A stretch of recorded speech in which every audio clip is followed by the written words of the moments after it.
Ooh.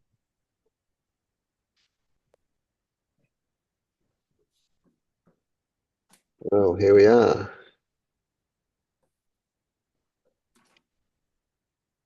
Is it cold in Australia, Vince, right now? Sorry, what did you ask? Is it cold in Australia right now? Yeah, yeah, it's pretty cold. We're in the middle of winter. It's about 15 degrees Celsius. 15? Hmm. I'm not that cold. Celsius? Yeah, but it's not that bad. Oh, no, 15. no. Yeah. We're we're used to it being much warmer. Yeah, of course. Hmm. Hello, Irene.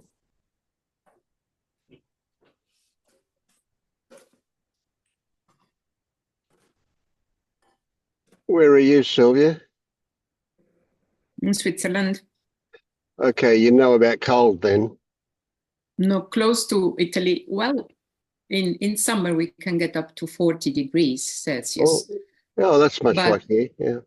yeah, but in winter, during the day, between 2 degrees and 10 in winter. Yeah. Yeah. But at night, minus 5, -7 at night. Yeah. That is cold for me. Yeah. Yeah, cold enough to freeze. Yes. I mean, Yeah. water freezes. Mm. Mm. We never have that. Yeah. When it gets under 20 degrees, we start feeling the cold here. Okay. We're spoiled. Yeah. Yeah, but when it gets hot in Australia, it's very hot. Oh, 40 degrees is pretty hot here. Yeah. Yeah. Yeah. I mean, it does occasionally. In some places, it gets hotter, but on the coast, Yeah. 40 degrees would be a pretty hot day. Mm-hmm.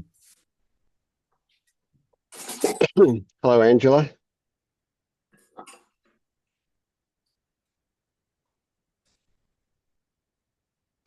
Hello. Where it doesn't look cold where you are. No, but it is raining. It's UK summer. Right. So it's raining. Right. Raining Yeah. outside. They said it will be warm at 3 o'clock. So I'll go out with the dog then.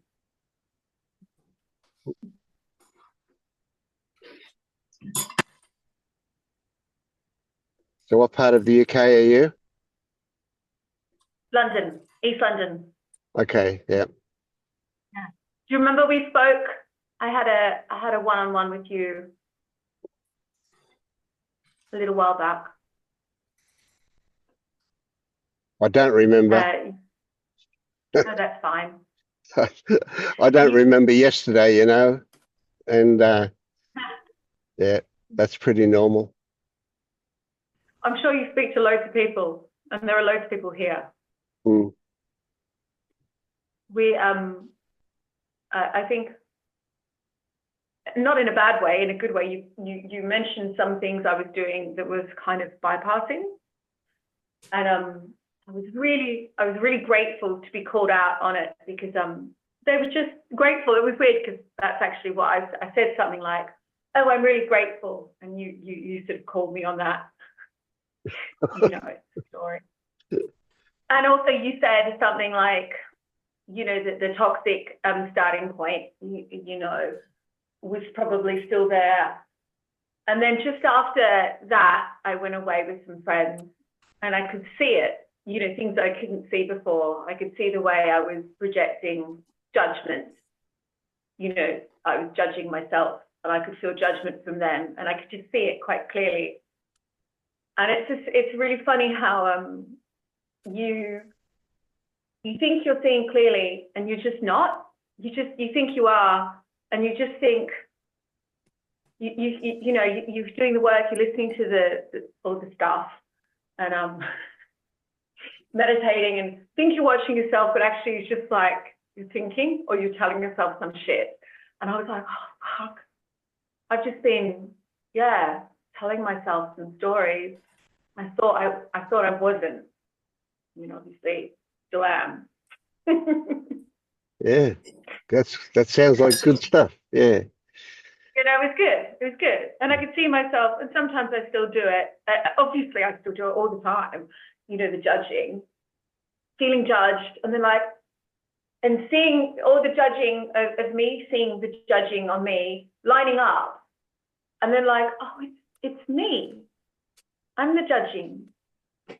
Like, that's fucking, and honestly, even if they were, it wouldn't matter if I wasn't so consumed by the judging. It's me, my story. You know, because there's plenty of other things that other people care about that I couldn't give a shit about. But, you know, so this one is something I'm holding on to. Like, oh, wow, that's just me. Ooh. You know, and then it goes, you know, for a second until it comes back. But, you know, it was quite good, I guess. And that felt like it was from, you're pointing to the toxic starting point, you know. Yeah, it was from your readiness to see that, though. Yeah. But I do think with myself and probably loads of other people, you just need to point it out because you keep doing things on your own, and you just it's just like the internal dialogue. You're like a malfunctioning robot that's just continually playing the same virus. Yeah, sure. But you can point it out to lots of people, and they just don't get it because they're not ready to. They're still consumed by protectionism. Yeah, so you've got to be ready before you're able to see it. That's it. Yeah. Good stuff. Yeah. It's kind of both frightening and illuminating to watch how people can go through, some people, you know, and of course it's our story, but they appear to go through life living a fantasy all the time. They relate to everybody they relate to is their fantasy of them, and everything they relate to is their fantasy, and they take it to be real. That's pretty scary stuff when you think about it. Better not to think about it, perhaps. Yeah. No, it was terrifying because I had it was quite potent because I don't drive.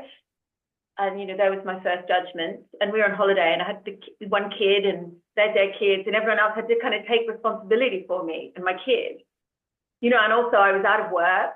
So there were just judgments I was placing on myself. And I could see it in their eyes. It wasn't them. They didn't care. Or they do. It doesn't matter. You know, I was just like really like pushing myself down with all this stuff. I nearly killed us on the road because I was having to do, and I was feeling so judged because I couldn't even do the thing. You know, I was so consumed by judgment that was mine. You know, anyway. So would you say, yeah, go on. Oh, it doesn't mean it's gone. It's just that I see it. Yes. And that's the first step in it going, isn't it? That's one of the major things, to be able to recognize that it's there. Yeah. So would you imagine that there's some kind of progression? There's some kind of movement that's continuing? Yeah, but it's slow. I mean, you know, I've made my life very hard by getting rid of things that I felt that were false, because they were egotistical, and you know, that's a trap as well. So I don't know. I don't know, but it's good to see it. You know, I see it in relationship to my girls as well. Just holding on to you know, if they behave in a certain way, and then seeing it as my and feeling upset, feeling, oh, that's my abandonment. You know, because they're just children. You know, so don't react about that shit. And I was, you know, so I see it. I just see it. I don't know.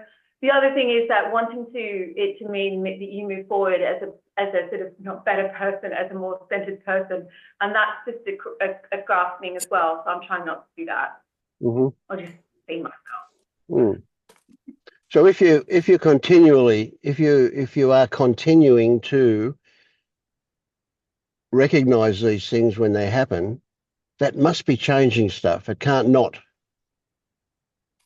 It must be changing the habitual nature of that kind of thing. Well, it's changing the control. Yes. My need for control. And I guess that for me is probably central to a lot of problems people have, myself. Control, you know, trying to make the life work and just letting it go. And you know what, if it doesn't work by my standards or my projection, it's still just working its life. So I mean, the control is, I'm trying to sort of rest in, it'll be fine. It'll, you know, if all else fails, I'll just get a job at Tesco. Do you know what I mean? Still alive. So yeah, the control of like needing to be, you know, there's nothing bad's going to happen. Death. So that's the journey. Yeah. I don't know what's bad about that though. About death? Yes. The only thing I can imagine being bad about that is worrying about what form it will take. And that's not about death, that's about worrying, isn't it? So you're alive and then you're dead, and what's bad about that? It's just the way it is. We always assumed. Yeah, go on. Oh no, sorry. You carry on. I was just going to say we always assume. Now it's a cultural thing that we've learned that there's something bad about death, but I can't quite see why that holds up.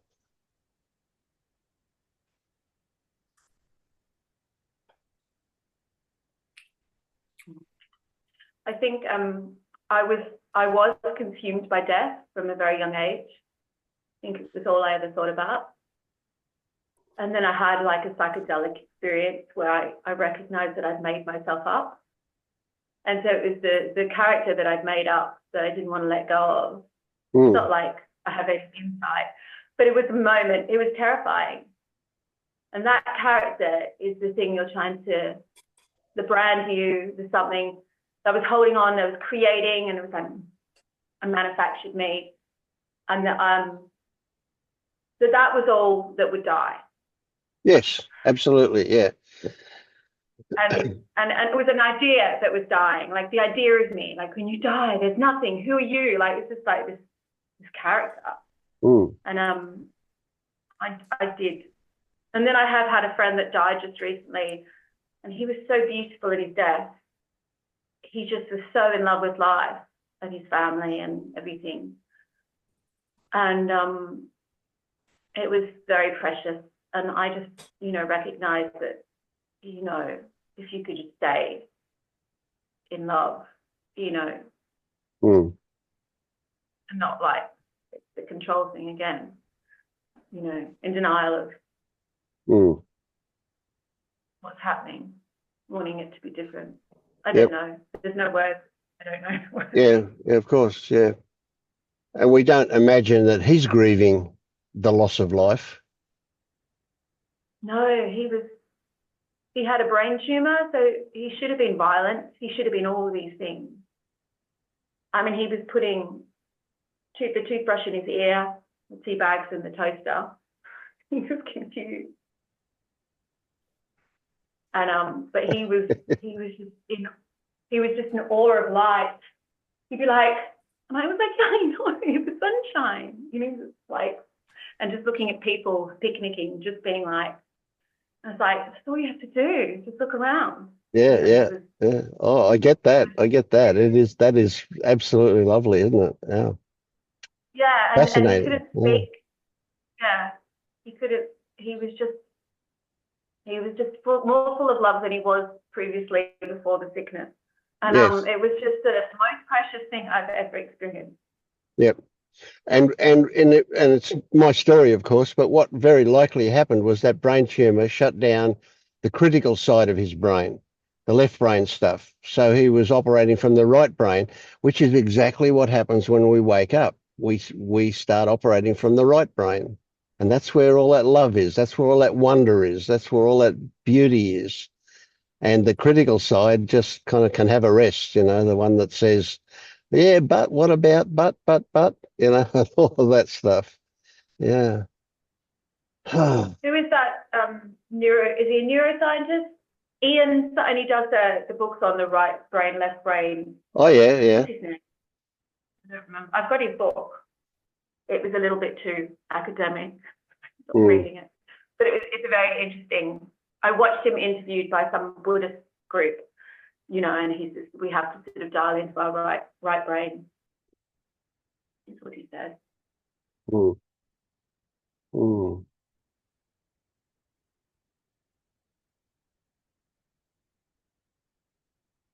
Yeah.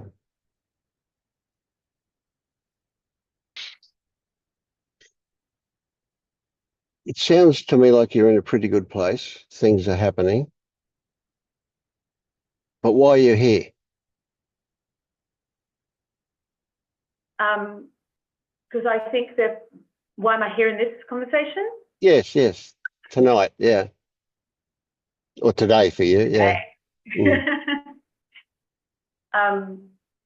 Yeah, because I still feel a searching.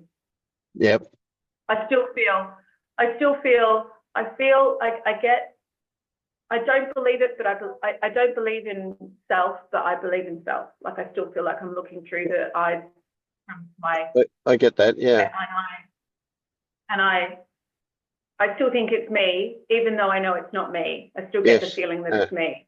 And I wish, you know, I want it to be, I want that sort of you know, unfortunately, which is stupid, I want that to dissolve, but I recognize that that's just, you know, that's grasping. So what if we said that the feeling that there is a self, that you are a self, what if that's not the issue? What if it's how you respond to that is the issue? And it's the responding to that keeps it alive.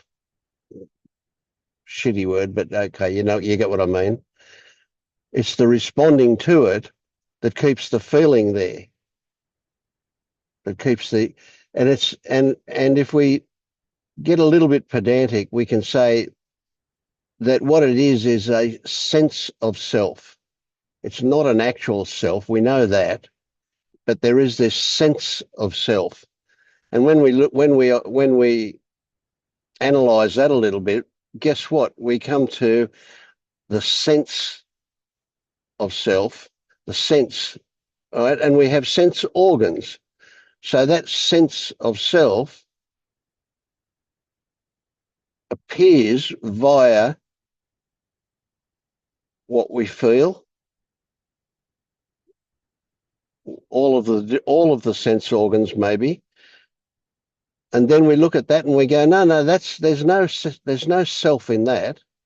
There's no sense of self in that. What it is what we think that means. That's where the sense of self comes from. So it's a lie to say it's a sense of self, but it's as close as we can get to what is actual, right? It is there are the senses. So what we've got is we've got thoughts that go on, and even though the thoughts follow the sensory experience, they then give meaning. Well, it's a circular thing. They give meaning to the sensory experience, but then we take the sensory experience as validation for the thoughts. So you see it kind of goes around in a circle.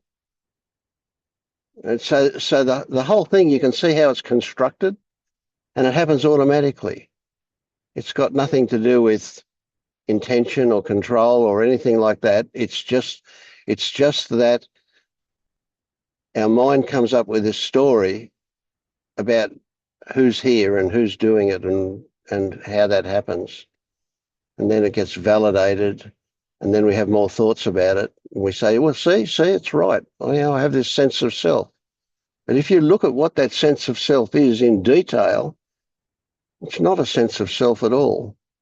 It's just a bunch of experiences that kind of hang together, both sensory and mental. Yeah.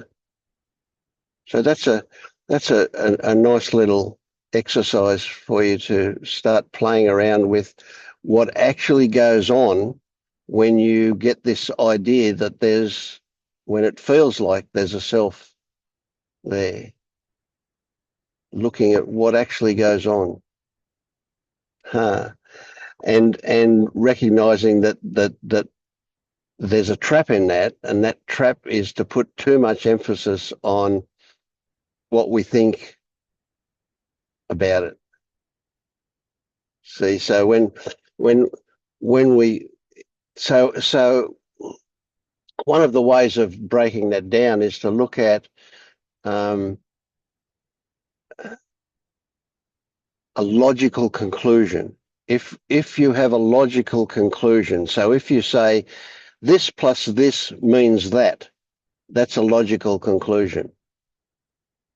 And every time that happens, it's going to lead you up the garden path. And so what you end up doing is you end up putting the thoughts component on the back burner and say, you just stay over there while I examine what actually happened. And then you look at your sensations, and there's obviously no self there at all. The only way you can get the idea of a self there, well, I just said it, the idea of a self, is when you think about it and come to a logical conclusion. But if you take away the logic, the mental conclusion, the mental outcome of thoughts that mix with each other, it's empty. There's nothing there. Yeah. Anyway, have a play with it, think about it, talk about it, whatever. Yeah. Come back. Keep it alive.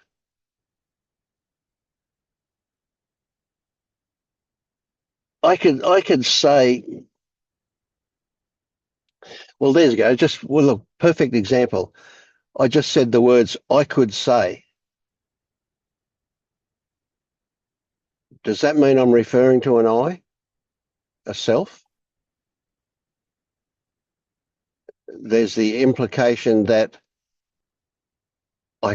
when I said could say, that there was a choice involved. I could choose to or not to.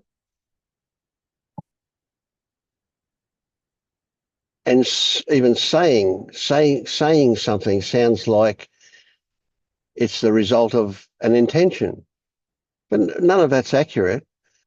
And just because I'm saying these words, and there you go, there's another sentence, I'm saying these words. It's they're hollow, they're empty. But there's no better way for me to communicate something to you than to use that hollow, empty word, a sentence, those things.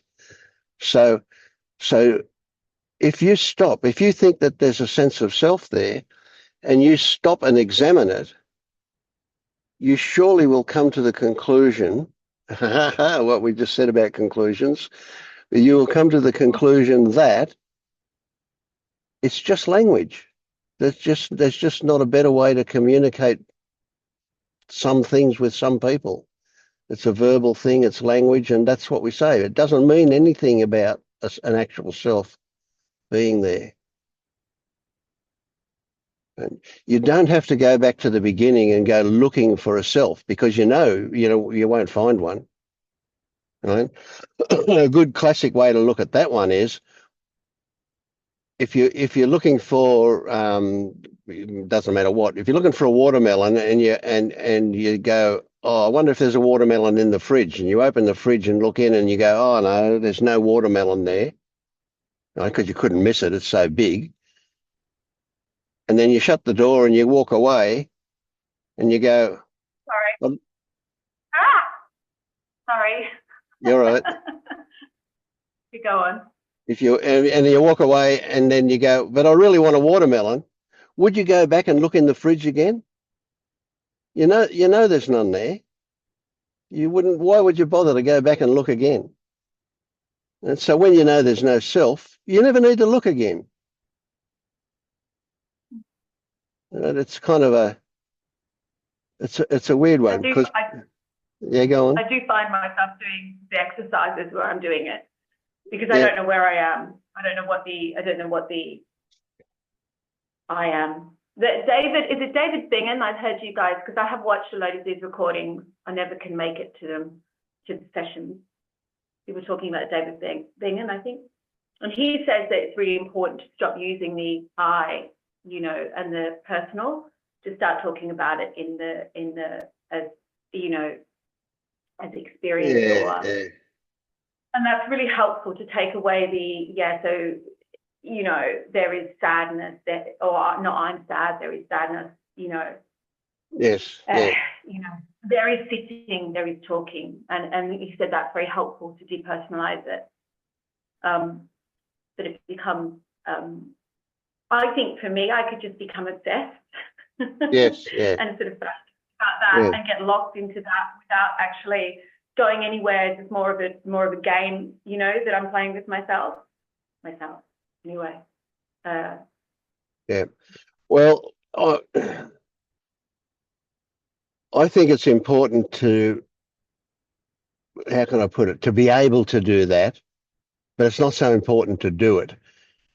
But the problem is when we don't do it, it seems to reinforce the delusion that we used to have. But if you were to talk like that down at the grocery shop, you would get some pretty weird looks, wouldn't you? So I don't even bother to talk like that here. It's right, because I know, see, and I don't, there's no me and there's no knowing, but I know that they're hollow words, but useful when it comes to communicating. When we're not so sure, then it might be more helpful. It's a good exercise, one used in guiding to get people to go, I this, I that, and so on, and make a list of things that include the I, and then draw a line on the page and go to the other side of the page and say the same things without saying I. And the brilliance of that exercise is that there's a different feeling attached to it. But I'm not hoodwinked by language anymore. And if we are hoodwinked by language, then it's important to escape that delusion. Yeah. So it's good to practice it. Practice it by yourself, but don't pull it on the man behind the counter at the grocery store. That won't come out very well. Yeah. I think internally it probably is helpful when you're getting too caught up in your own stuff. Yes. Yeah. Yeah. And you could start doing that and get rid of all the personal pronouns and so on, and then you go, well, I succeeded in that, and guess what? You've just patted yourself on the back. You've just done a whole lot of selfing about the whole thing. Yeah. I think that happens, in any little insight that seems to happen where you go, oh yeah, I get it, and it's like, oh my God, just the arrogance of that. Yeah. Yeah. And then I guess it's just like the judging me, the arrogant me. Anyway, I mean, we're all like, I feel like we're all malfunctioning, so, it's just like malfunctioning sort of robot thing. I get it. Yeah. So it's like, my malfunction, malfunctioned over there. Yes. So you can play with that kind of stuff. You can, instead of saying, I get it, you can say, well, it happened. And it's like that just shifts the some focus for you a little bit. But you just do that to yourself. Just do it in your mind. Just recognize that it is just language. But see, language is incredibly powerful. That's where a lot of our conditioning came from, with the use of language. And so we get hypnotized by it, get sucked in, and it becomes a huge thing. Yeah. Can I ask you a question? Yes, of course. About language. I don't know whether this is really obvious for everyone, but before we had language, did we think? Good question. Yeah. I mean, do you recognize? Yeah, go on. No, I was just going to repeat myself. Go on. Yes. Okay. Have you had the experience of having a thought that's not verbal or textual? So if I say to you, pink elephant, do you get a picture, or do you see the words pink and elephant? I guess I get a picture. Right. But I heard your words. Yes. Okay. But so the words that I uttered were what you responded to, but you responded with a non-verbal thought. And if I was to say, there's a lion behind you on the loose, your response is going to be a survival kind of response. You're going to have a rush of adrenaline. You're going to have feelings. You're going to have action, movement will take place. And they're all the result of thought that's not textual. We do have lots of thoughts that aren't words or text. We do have lots of them, but mostly we miss them. So it's like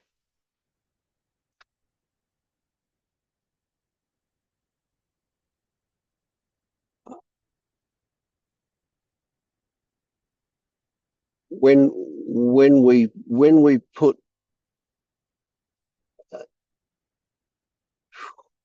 when we put our thoughts into a proper perspective, which is to not automatically believe them, and we are talking about stories here, and stories don't have to be textual or verbal. Then we start to notice a lot of the other thoughts a lot more. And there's a lot of them. There's a lot of them, but they're often mostly fairly subtle. Although they don't have to be, they can be pretty big. But often they'll be very subtle other thoughts that float around. And really interestingly, almost working at a subconscious level.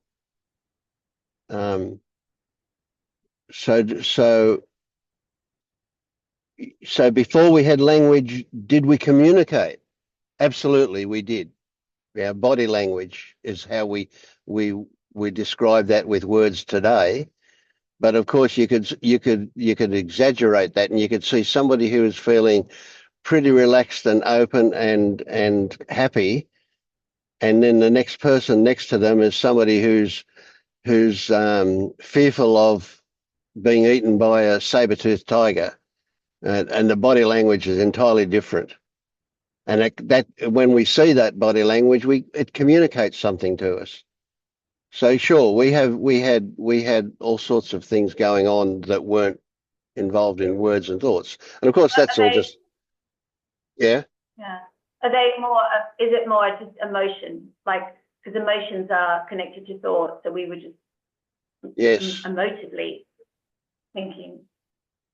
Yeah. And then we have this other sort of padding now, which is thought. Yeah. Well, yeah. If that's another really interesting one. If you look at that, There's not a single thought you have that's not associated with an emotion. Sometimes it's not very big. The emotion can be very subtle, but everything evokes a response. So this is the way I see things. You wake up in the morning, and as you're waking up, a story forms. It might be that I'm going to get out of bed, or it might be that I'm going to get dressed, or it might be that I'm going to go to work, or it might be whatever story forms. We have a story, then we have a response to it. That response is what I would call an experience, but in fact, they're all experiences.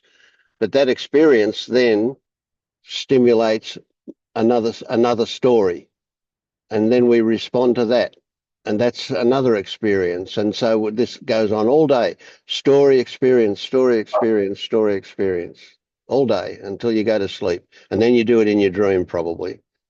But still, it's stories all the way down. There's no getting away from that. And a lot of those stories are not. You couldn't write them in a book. You know, just think of some of your dream stories and how they can be very confusing when it comes to trying to isolate a thread of what's going on, because multiple things happen at the same time. So it's complex. Yeah. Yeah, that's interesting stuff. But best not to hear me say anything about it. Best to examine that for yourself from your own experience, without an opinion, without coming to a conclusion. So when I say examine, we're just watching. We're watching and describing. And then again, that one's also an interesting one. When we describe, if we're describing with words and using labels, then we're not really very close to what we're describing. So when we get close to what we're describing, words don't cut it. They're not adequate to describe anything accurately. They're just going to be a simplistic version of whatever it is. Yeah.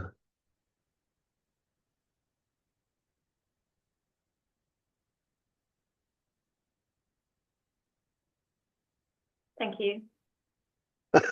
You're welcome. Oh, dear. Well, that could all be very, very confusing, that whole lot of that stuff. It's an intellectual exercise. Mm. Yeah. But yes, I'm gonna watch back what you said.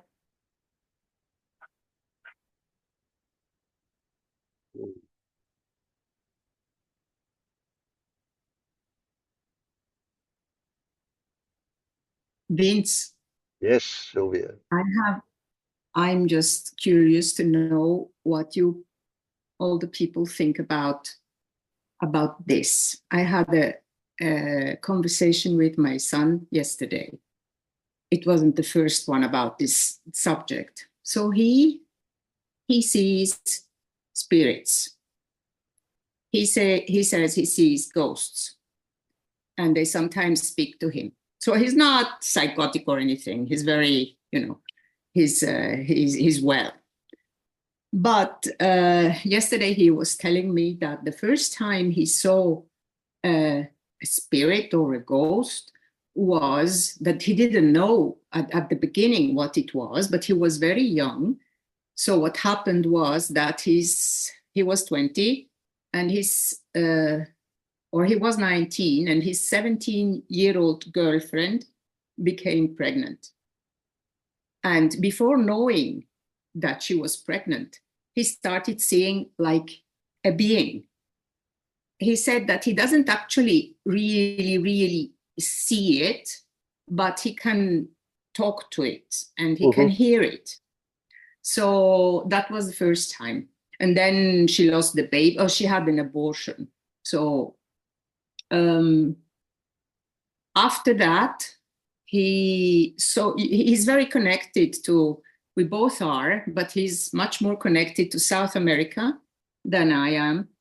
And he spent quite some time with the Lakota Indians of North America.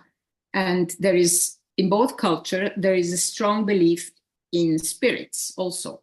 He's very much into shamanism and all these things. So they wouldn't question the existence of spirits.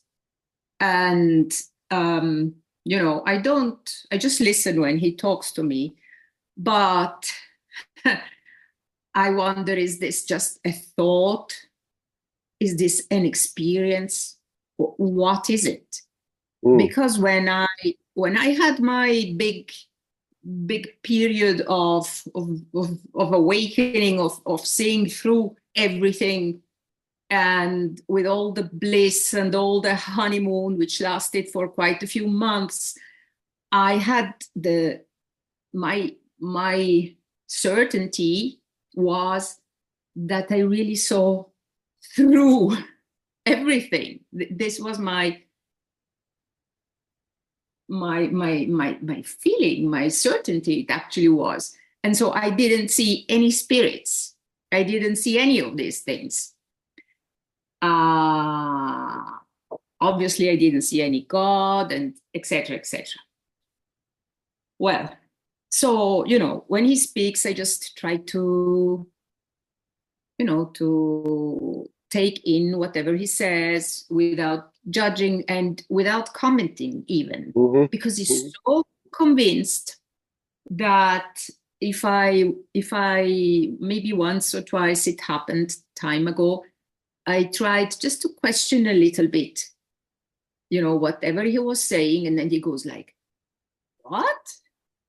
You don't, I don't believe in this. I live it, I see it, I experience it, so it's not questionable.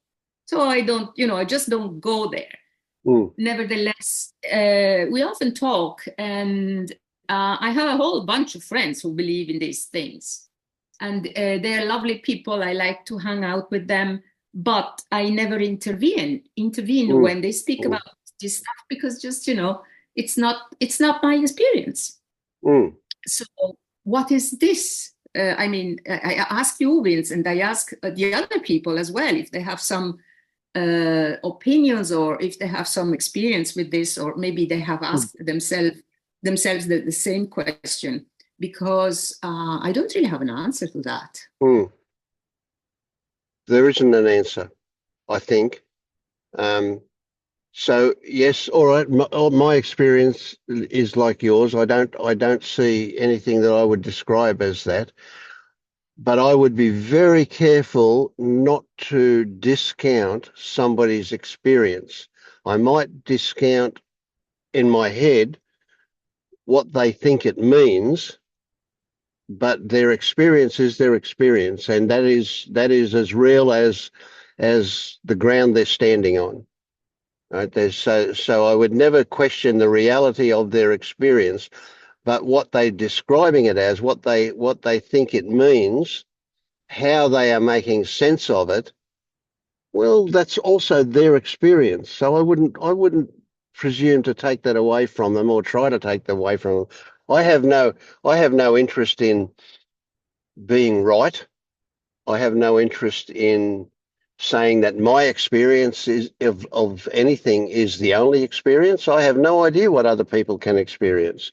I know that there are people that have, I mean, there is a lot of science recognizing people having all sorts of experiences that I don't have.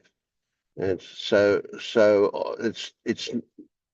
it would be arrogant of me to imagine that my experience is the right one and theirs is the wrong one, or anything even remotely like that.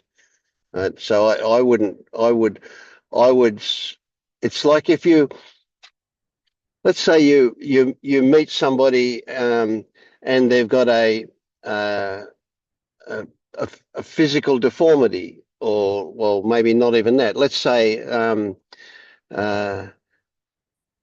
that they've just got unusual eyebrows, just for an example. You know, you don't go to great pains to say, well, you change your eyebrows to look like my eyebrows.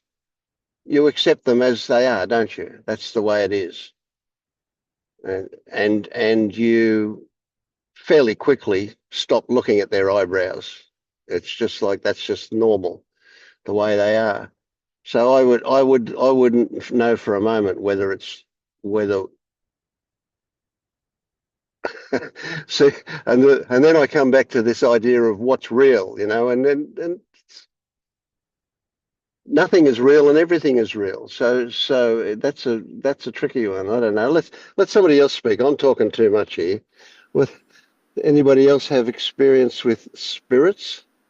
I want to say that I don't think this is about the spirits. I mean, like, what's interesting is the trying to distinguish between real and not real. Because when you think about real and not real, you're kind of imagining that there's your own subjective reality and there's like a real objective reality out there. But you can never know what's really out there or if there's anything out there that isn't your subjective experience. So whatever goes on in your subjective experience is as real can be to you. Even when you're having a dream, it's completely real to you. Even schizophrenic people who we might say they're hallucinating and what they're seeing isn't real, it's 100% real to them. There's no objective reality, or at least we don't know of anyone that can tell us what's really there and what really isn't there, because something's existence or non-existence is also just an idea. So yeah, I think what's interesting is where does this questioning come from and what does it matter what appearances show up for other people? Good one. Yeah. So Yes, definitely. I take one of the things that Tyler just said was that really where the juice is for you is in that question.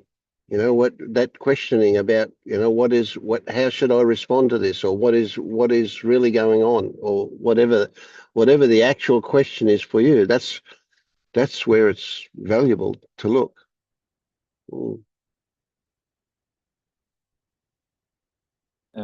I had to think again in the fact that there are some animals who have senses we don't have, so they can perceive things that we don't perceive. So, I mean, it could as well be that there are some human beings who can perceive things others can't perceive, but that doesn't make it more real. I mean, or not in the sense of an objective reality. Absolutely. Yeah, I mean, a classic example is that when I walk my dog and it wants to stop and smell something and I can't smell it, but it's obvious that it is actually smelling something that is there. At least that's my story. It seems like that's the case. No, I wouldn't be trying to tell the dog that there's nothing there just because I can't smell it.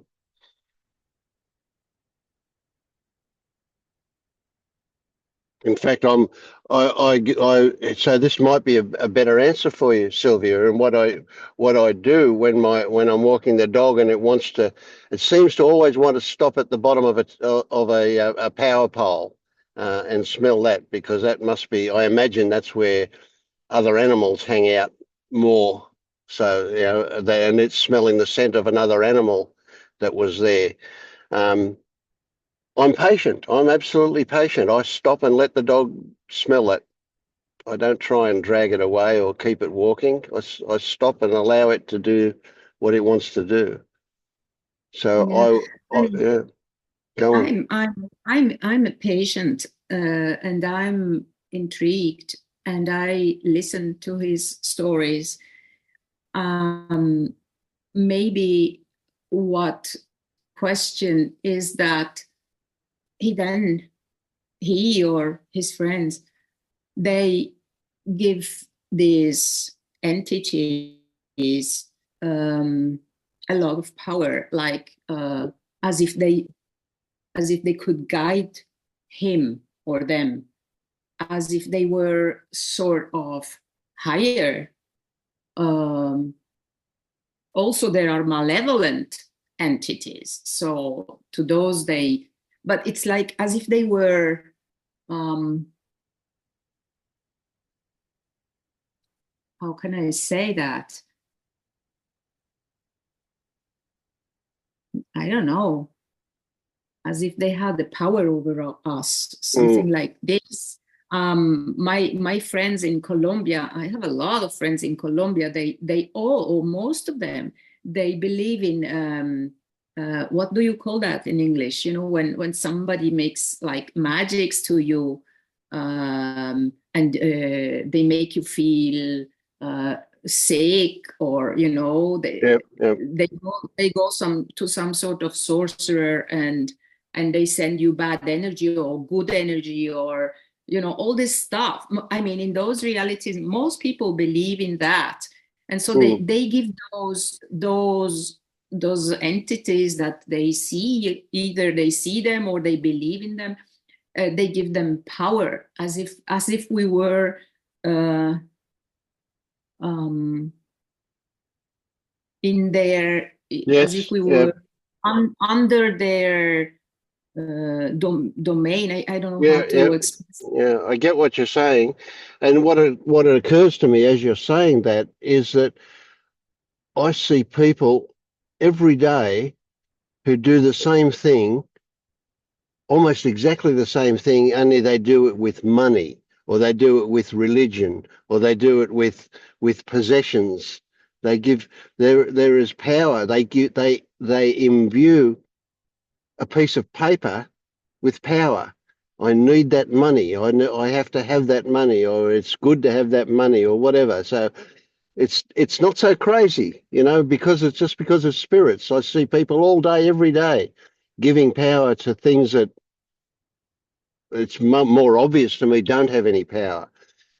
The other thing that occurs to me is that maybe, and I recognise it as my story, is that it's a subconscious projection on their part, and so that they're really giving themselves credibility when they think they're giving it to a spirit. They're giving it. It's themselves that they're doing it. Right, so they're using that to justify what they do. It gets tricky if, for example, your son was to start behaving in a way that was dangerous or potentially harmful to himself or to anybody else. That becomes a different story. But while it's not that way, it's not my place to be involved in a way. I can, because he's your son, of course, you are involved. And you love him, and yeah. And then the conversation went on, and then he talked about. He said at some point, I saw so many people going out of their body, leaving their body, you know, in a crisis, or either with psychedelics as a reaction to some abuse. He says, I saw so many people going out of their body, and I had to hold back, because my first reaction could easily have been, what do you mean going out of their bodies? We're not even in our bodies. But I didn't say anything. But so what is it they mean when they say that? I don't know. The whole day I was like, and today, this morning, I was like thinking about these things, and I'm a little bit, it's not that I want to answer him necessarily, because he can stay with whatever he believes. I mean, it doesn't bother me. But just as a confrontation between myself and me. Yes. That's the big one. What is it? I mean, what is it? Even myself, this was before awakening, though, not many months before awakening.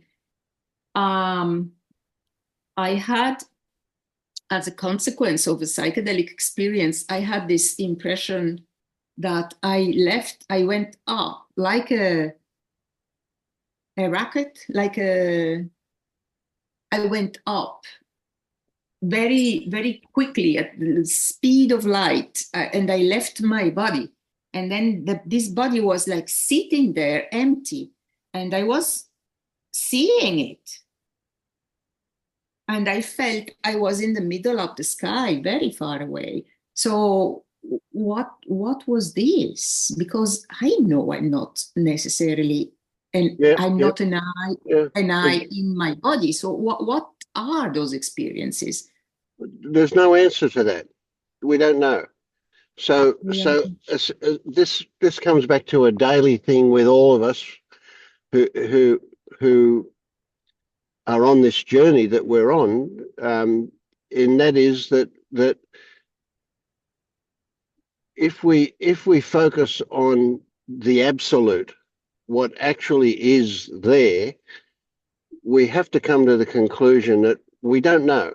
It's beyond our ability to understand or to describe what actually is there. All we know is what our experience is. And we don't know what our experience means. That's just another intellectual thing that happens. But we do know what it is that we experience. And please don't hold me to my words. When I say we do know, we don't. We interpret what our experience means. But we only have our experience. And if we come back to what our experience, to the actuality of our experience, then that's our limit. There is so much, that's 1% of what appears to be actually there. And 99%, we just simply can't know. Our human mind is too puny. This is my story. It's too puny to understand the actuality of what the absolute actually is. Right? So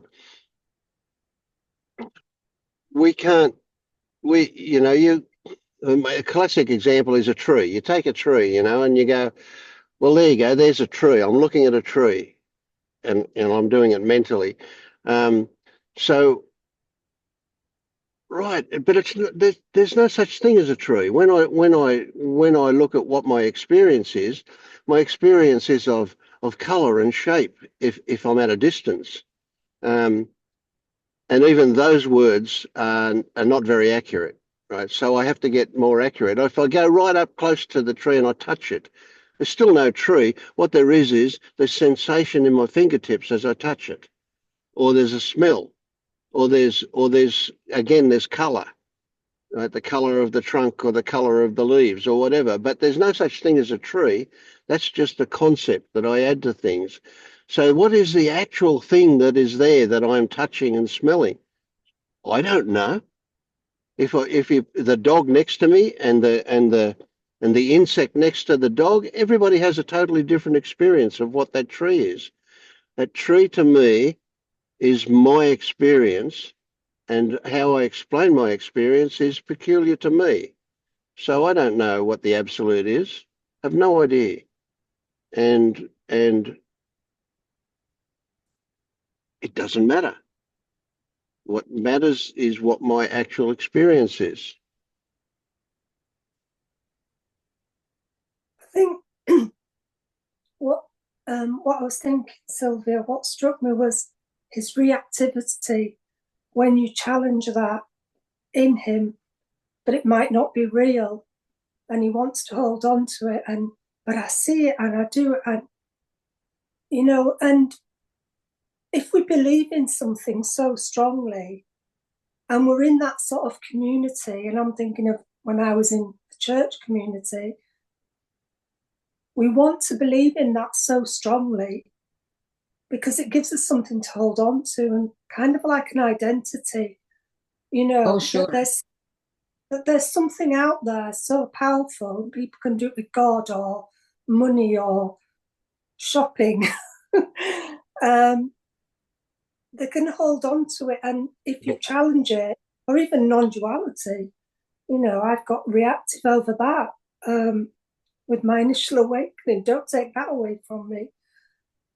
And also, it could be a form of inadequacy. You know, it makes him feel special in some way, and he wants to feel special, you know, that he's got a special power that no one else has got.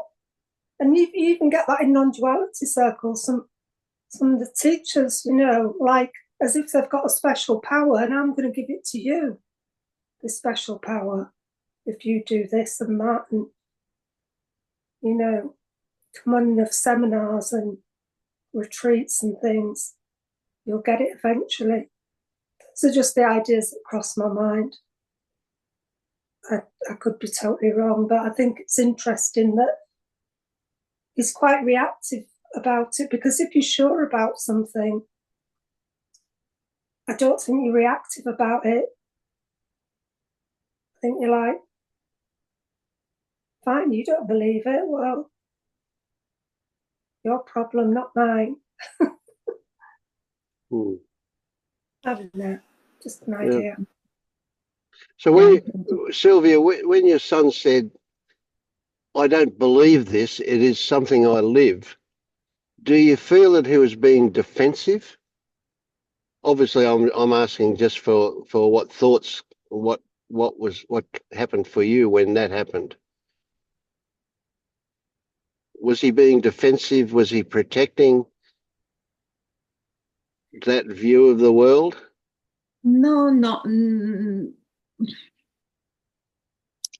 I could not say that he was being defensive, but he was not ready to question it.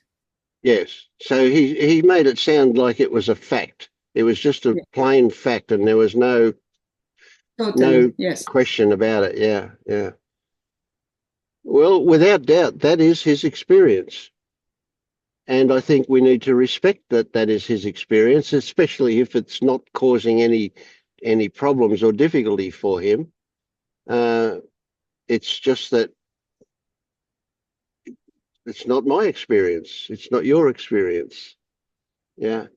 So what happened to you when you had that experience that you rose up out of your body and you were looking at an empty body? That I take it that is the way, that was the metaphor that you were using, or the way you described what the experience was. I don't take it that you actually did leave your body and rose up there and looked down at an empty body. I take it that that's how you are explaining your experience. And that's valid. But to imagine that there was, sorry? When that thing happened to me, there was, I felt like drunk, first of all, not with alcohol. And then there was a sensation of extreme speed of something going up my spine, up through to the head, and going out from here. It was nighttime, so it went out to in the middle of this darkness, in the middle of the planets. This was the sensation of being lost up there.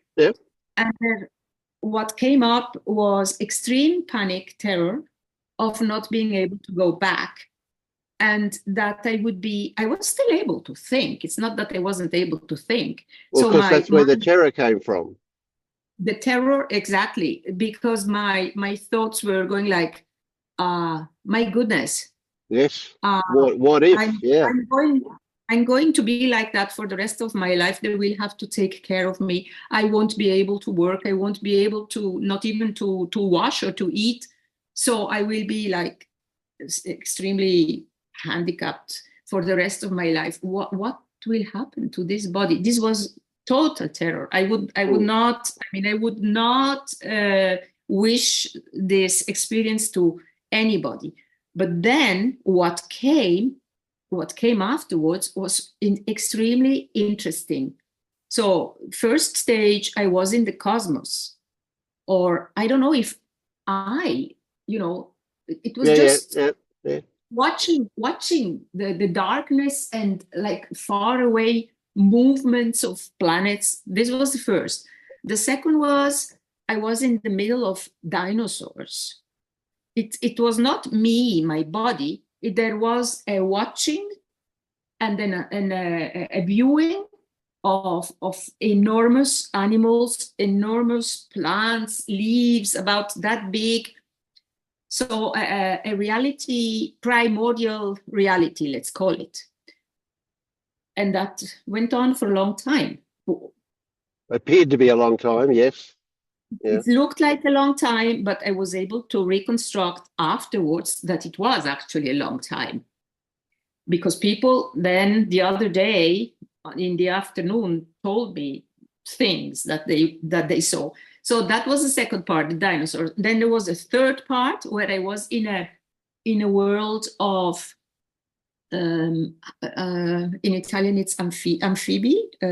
What is the word in English? Like frogs and this kind of animal. Mm-hmm. Or I'm swapping these two.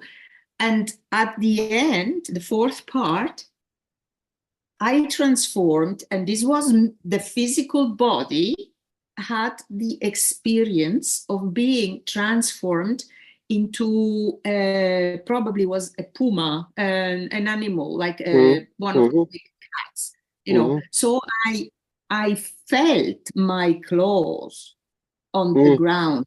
I could feel the blood streaming in my veins, and they were the veins of one of the cats. And I was like moving my spine, like, and this was only the fourth part. It was like something was going back into the body, but it was not a human body. It was an animal's body. It was totally strong. The people, the shaman was there. They were trying to bring me back, you know, in all these things. And they use a plant that has thorns. So they touch you with this plant because it's supposed to make you come back. It has that big thorns. I could not feel anything. I could not feel the body. I did not come back. I was not able to open my eyes. I could still hear voices around me. Sometimes I was able to recognize a voice. But I don't know what that was. It was like a trip into phylogenetics. I don't even know how to explain this in English. But I was never really able to make sense of what happened to me. And you won't make sense. You cannot make sense of that. What a wonderful experience, though. I'm envious. That was just fantastic. Yeah. But I would not like to do it again. Right. Yeah. And I mean, the thought occurred to me, and this is just what happens here. The thought occurred to me that the Puma experience, right, was definitely to do with the influence of your South American contact, your experience there. You know, your familiarity with their folklore and their actual animals and that kind of stuff. You know, but that's just my story, and I don't know if that's got anything to do with anything. But yes, no. So look, all of life. This is so relevant to us, all of us. All of life is absolutely chock full of things we can't explain. Wonderful experiences if we don't try and bottle them, if we don't try and put them into a category that where they can be explained. We have these every day. Every one of us have these, but not to the same extent that one was. But certainly we have experiences of things if we could just notice them. We don't often notice them simply because our mind keeps wanting to regulate and put things in on a shelf in a category, you know, to categorize things. So when something like this happens, it's beyond the ability to categorize. I mean, some people might, of course, some psychologists or psychiatrists or whatever, they might categorize it, but that's an artificial thing, you know. And well, in fact, any categorization is an artificial thing.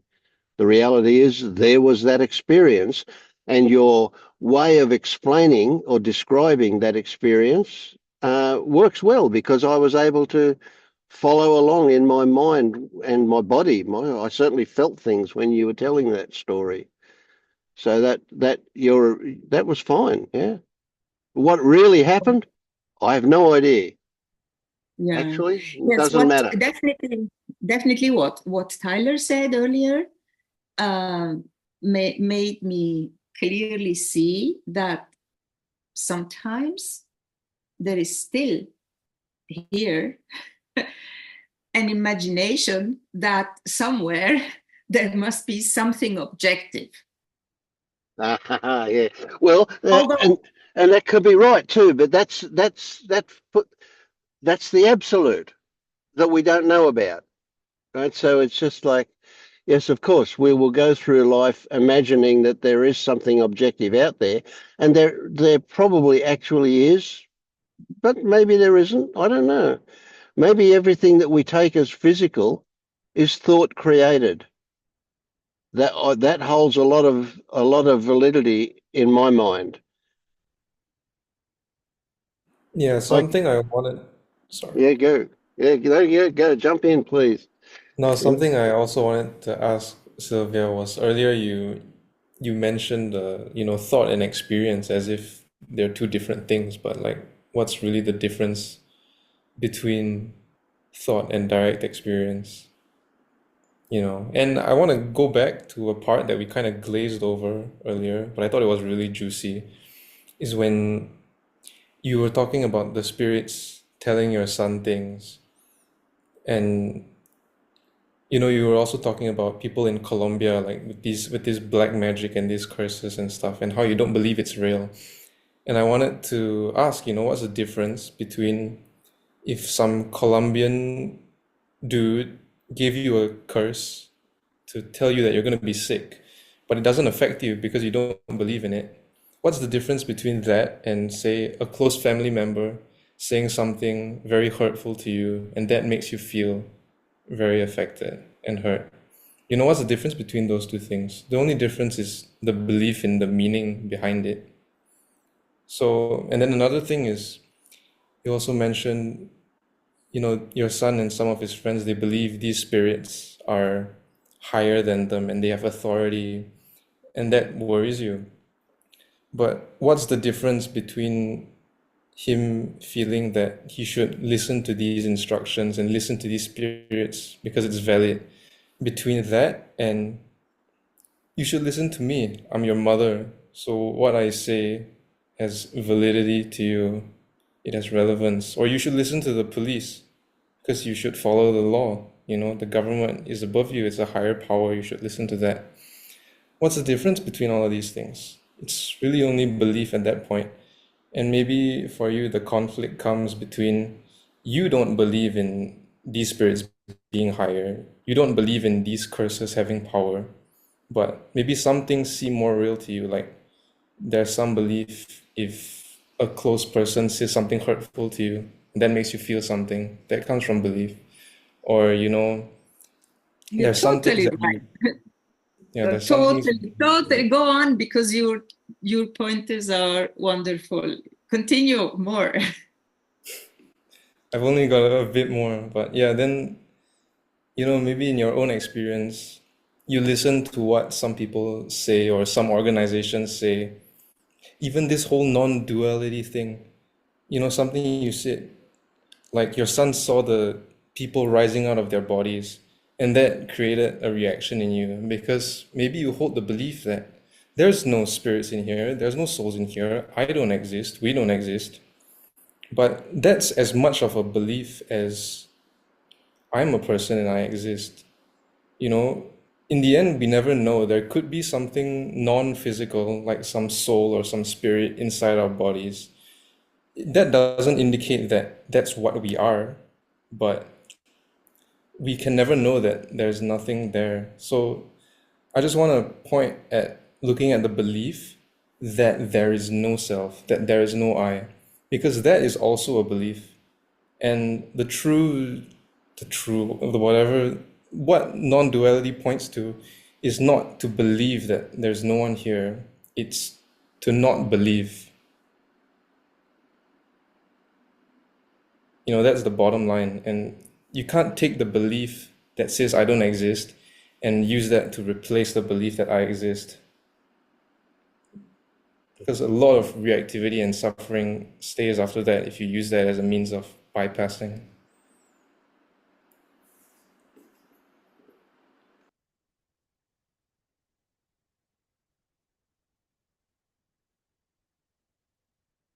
Well, there is no belief here that I don't exist. But what fell, so this is how I would describe it. What fell was a filter, quite a few filters, that made me feel like there was an entity inside here. So it's not that it is replaced with this a belief of what, but it's not. I don't have that belief. I don't hold that belief anymore. It is being seen as just a made up thing, and it's not. I don't have like I don't know if I have a tendency to replace that belief with something else. I'm not sure, but definitely what you were pointing with when you made the examples, spirit is saying something to you, or family member is saying something to you. One thing doesn't touch you, the other thing does touch you. Yes, definitely, that was interesting. Yeah, but it's very interesting what you're saying.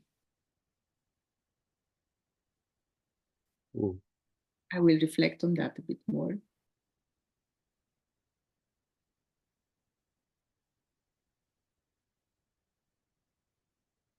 Anybody else has experiences with spirits or stuff like that?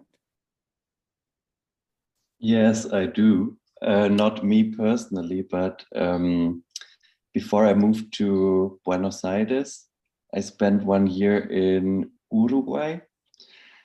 And I lived together with a friend who was part of the Afro-American community in Uruguay. And then he told me that he was practicing Umbanda. And I went to, well, Umbanda is like a cult with a mixture of the Yoruba religion from Africa, brought by the African slaves, but it was mixed with indigenous practices and also Catholicism, Catholic saints. So I went like 4 times to a ritual with him, but it was like from 10 o'clock until 6 in the morning with drums and chants. And then people have costumes and they kind of fall into a trance, and then they are possessed by spirits as well.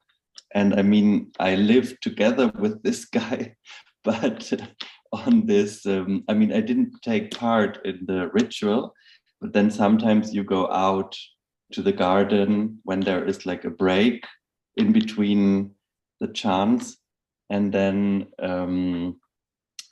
people who are in a trance also speak to you, for example, and they offer you something to drink, or they talk to you or ask you if they can do a work for you, which means like they turn around in they have some kind of cape or something, like it looks a bit like a vampire costume. And yeah, it was interesting because when he was possessed, he used to be possessed by two spirits. One was like yeah, he was like a grandfather who always wanted to drink whiskey and smoke a cigar, and who was like as if he had traveled a long way and was always very tired and slow. And the other spirit was a lady, actually. And when he was possessed by those spirits, he didn't speak Spanish anymore, but in Portuguese. And in the beginning, of course, it was like really weird for me. But from the first time on, I could really see that it was not a fake or anything. It was like really, I could see that it was kind of not the same personality. It was not my friend. It was like some other character. And then I found this quite interesting. And at some point I asked him, but how did this spirit take possession of you? Did it happen just at once, or how did it happen? And then he told me that it was kind of a long process of many years, and that, for example, in the first rituals, maybe he would feel that this ghost wanted to take control of his body, but he wouldn't surrender to him, or wouldn't be able to let him do that. And then further on, he just gave the control over to this ghost or spirit. And usually those rituals happened in some very, very poor neighborhood. And most of the people there, I guess, were having like a very difficult time and a lot of problems and a lot of violence experienced in the past and so on. But I mean, I don't know, it's just like a thought, but I felt that I could kind of imagine that it could be therapeutic for somebody to, you go to a ritual and then you are somebody else and you have magic powers and you feel empowered and you're not that helpless as in the problematic life situations that you are in. And then also I thought, I mean, actually, we are doing the same, we are also playing roles. Maybe it's not like so obvious as to change your gender or to be an African cemetery ghost or something like that. But I mean, now that I remember it, it's an interesting analogy to this character that we think we are, and we don't. I mean, we do question it, but I mean, just tell to somebody on the street that he is not himself, or there is no self, or something like that. I mean, somebody would think we are crazy, probably, but I mean,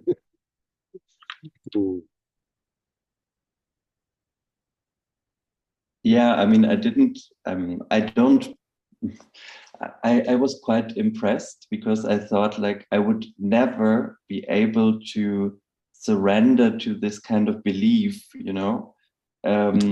I would always be, I mean, I could try to be I also once, when I went to this ritual, I mean, it's 8 hours of African drums. So how can you not be in a different state of mind?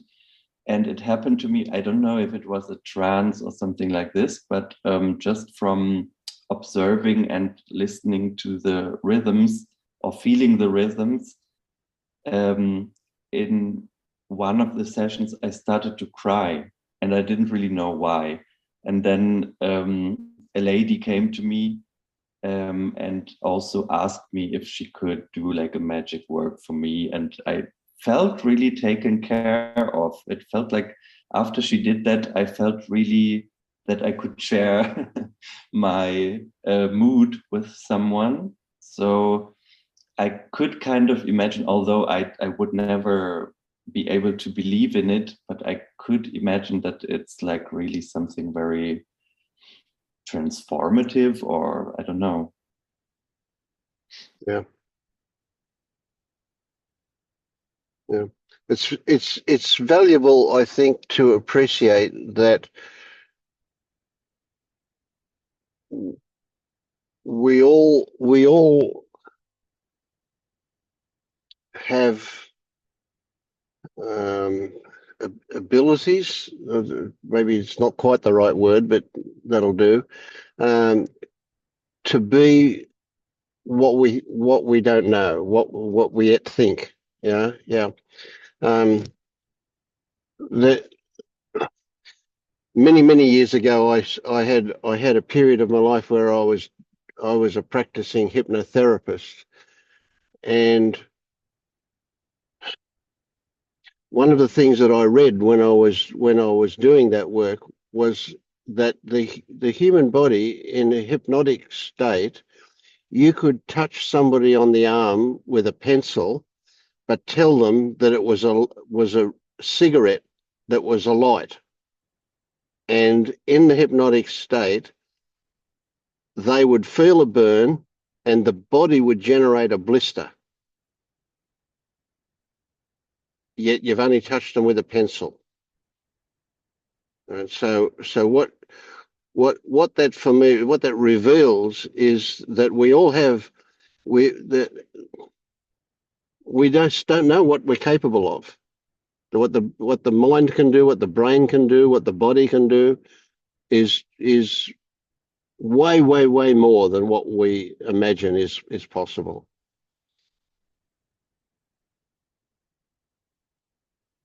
We don't know.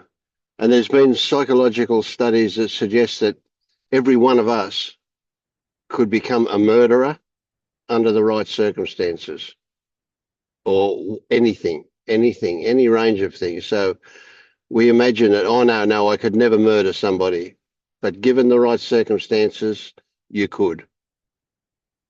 You know, so none of us are limited to what we think we are. That's where we all have, I don't know what you call it, abilities, or we all have potential, way more than we can imagine. Yeah, for everything.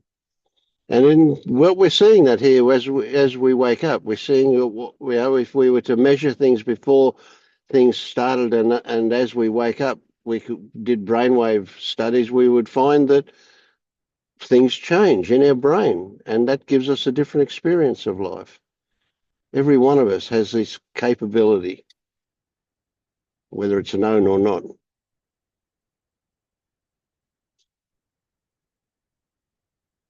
Hmm.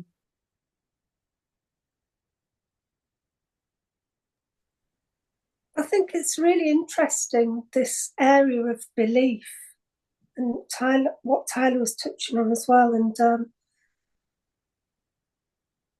yeah, it's really interesting. I mean, I know my period in church, which was only about 5 years, and I saw all sorts of amazing things. People being healed. I was healed of something. People falling over with the Holy Spirit. People shaking because the Holy Spirit had come within them. It was a very spirit-led church, and that's why I liked it, because it was so dramatic, and anything was possible with the Holy Spirit. But I convinced a part of myself that it was true, but another part kind of didn't believe it, and it kind of filled a gap for some time. And until I couldn't believe in that anymore. It was just a phase in my life, and I don't question now whether it was true, or whether people's experiences was real, or it doesn't really matter to me. Doesn't, Right. you Yeah. know, it's just gone now. It's just gone. It's just a phase and not harmful, useful in some ways, but it's interesting that what we believe in, you know, that whole area of what we believe and what we don't believe. Mm. Yeah. And that affects our experience in a huge way. So just having, yeah, I had an experience in 1997. So we're going back a long time. In 1997, I got bowel cancer, and when it was discovered, it was pretty big. It was as big. They operated on me and took out 1/3 of my bowel, and the cancer was as big as a grapefruit, the surgeon said, and so it was pretty big. And after 5 months of chemotherapy, they had me go and do a colonoscopy. And the results of that were that the doctor that did the colonoscopy said the results are in, and your bowel is so riddled with polyps that we want to remove the rest of it. And I said, I want another colonoscopy in 6 weeks' time, and let's see what happens. And I don't know why I said that, but I kind of do. But anyway, so they booked another one, and it was 10 weeks.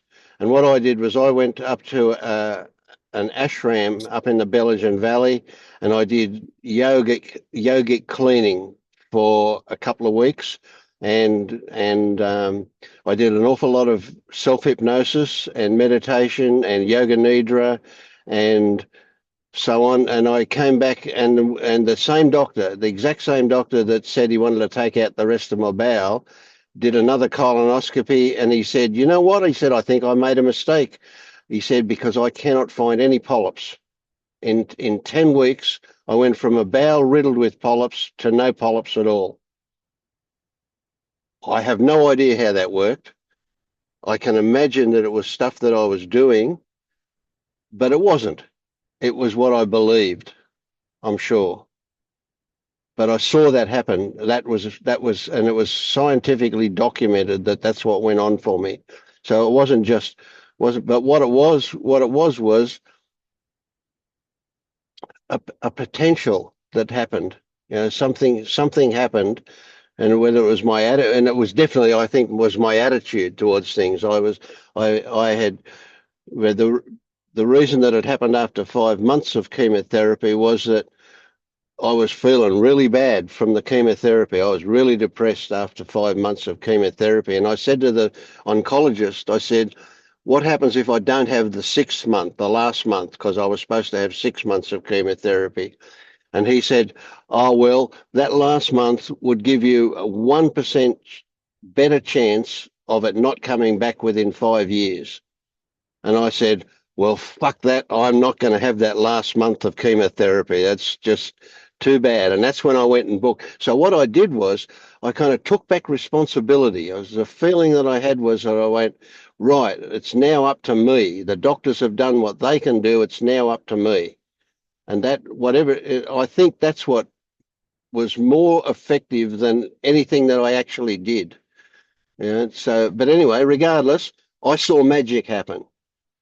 And I see in every person I come across, I see the potential for that kind of magic. So it's like, you know, it's interesting stuff, but yeah, it's all there. Yeah. We think we haven't done a lot, or maybe some might think we haven't talked much about awakening tonight, but I think we have a lot. I think it's very, very relevant to what we are doing is we are adjusting the way we see things, and that's pretty big stuff. Yeah.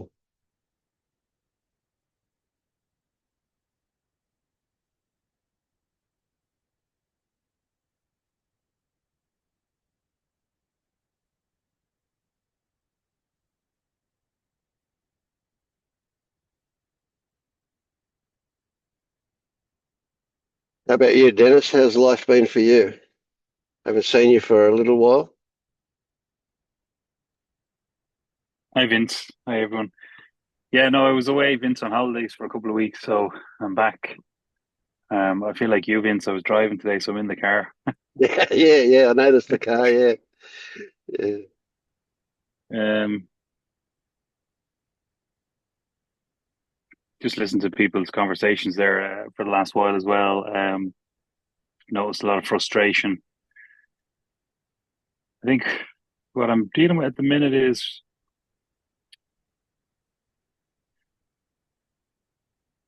it's funny you mentioned the awakening thing there at the end, and it's like that's not on the radar for me right now. It's like don't really care about that. It's being comfortable in the body. I did a lot of talking the last while about being in the body and feeling, and I was doing a bit more TRE lately. Um, Actually, I did it one night on holiday, or one day when I was on holiday, and that night I was having awful nightmares, and I woke up and I couldn't breathe, or it was like I couldn't breathe in the dream, but I just thought I couldn't breathe, and I woke up and I had to get up, and I didn't feel well. Um, and I'm back to dealing with that sort of collapsed feeling in the lungs, and then the bloating in the belly, and some YouTube videos that I was watching lately were talking about men suffering their stress in the gut, women more in the I don't know near the lower part of the gut or the rectum or whatever, and that flight, fight, freeze thing, and there's a sense that I've been kind of in and out of freeze for a long time, with from chronic, that it's chronic from various traumas and different things like that over my life. And the struggle at the moment is how to deal with that, how to resolve that, how to get out of that freeze and just be okay in the world and around people, and not kind of fight, flighty, freezy sort of. And I suppose that's the story I'm telling myself, that these symptoms are because of those things, and trying to resolve that is what I'm doing. And as I'm saying it, I am aware that, is this the next goose chase I go on for another 6 months to come back home to myself again? So I don't know if that makes any sense, Vince. That's kind of where I feel I'm at the minute. What would you tell him, Tyler? Help me here. Yep, it's the next goose chase.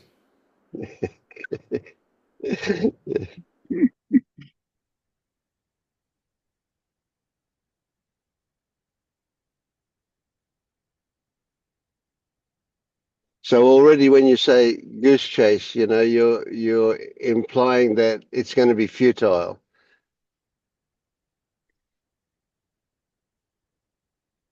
Yeah.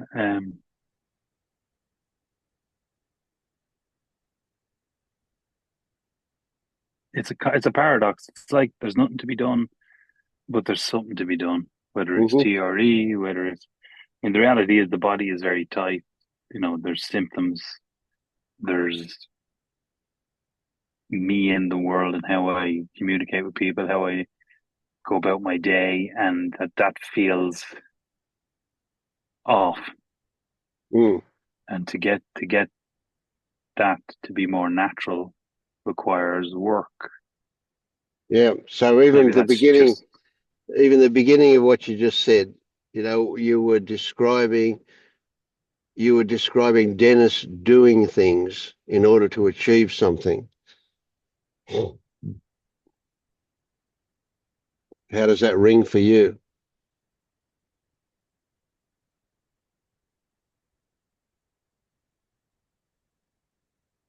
So to get results, you've got to earn it, eh?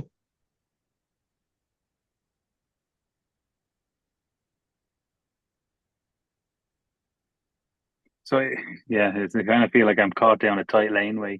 So the mind jumps to, well, then the solution is just to wake up. But I can't do that either, so I'm screwed. Exactly. Yeah. Well, yeah. So that's okay. There's a classic one. There's your mental conclusion. I can't do that, therefore I'm screwed. right? And my thoughts were, you can't do that, so therefore you're saved. Do you see that neither are true and both are true at the same time?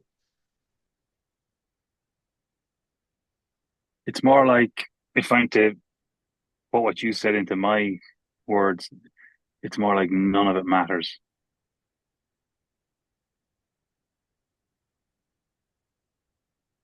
Yeah, that's a little trickier. Yeah.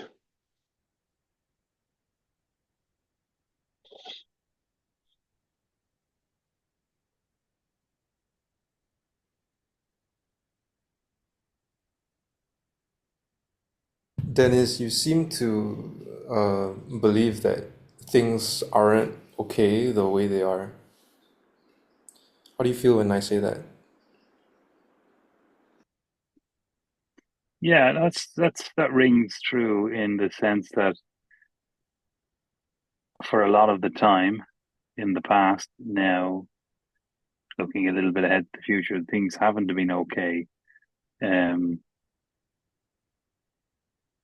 in life, in things that happen.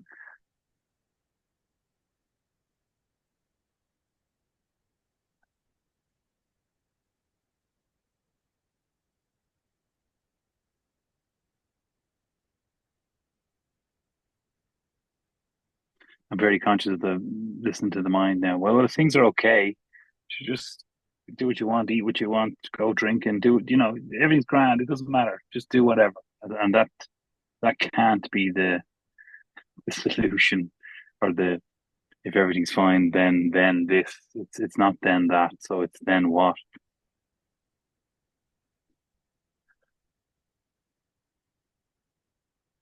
It's then what? Then there's something that you expect should be a certain way that isn't like that yet. And I want Yeah, it you feels to like I still have desires, I still have wants. That's we kind of all the have wants. yeah. I wouldn't say it's the root, but it's what's driving this. Maybe have a think about what it means for things not to be okay. And even with, you said the sensations feel off in your body, not to discredit your discomfort, but are the sensations like really off, or are you just believing that the sensations feel off? If I did a magic trick and I turned you into a cat, right? And you're used to feeling like a human, and then now you have the body of a cat. Would you describe sensations of being a cat as being off? Would they be off? What's right? I don't know. Yeah, Maybe no, think it's a about good analogy. Because I have a cat, a couple of them, and a couple of dogs, and I watch the animals, and the cat is so supple and light, and its movement is graceful, and my movement is less so. There's tightness in the chest, there's tightness in the neck, there's pain, there's holding, there's tension, and there's a sort of a stress in the gut, and so those are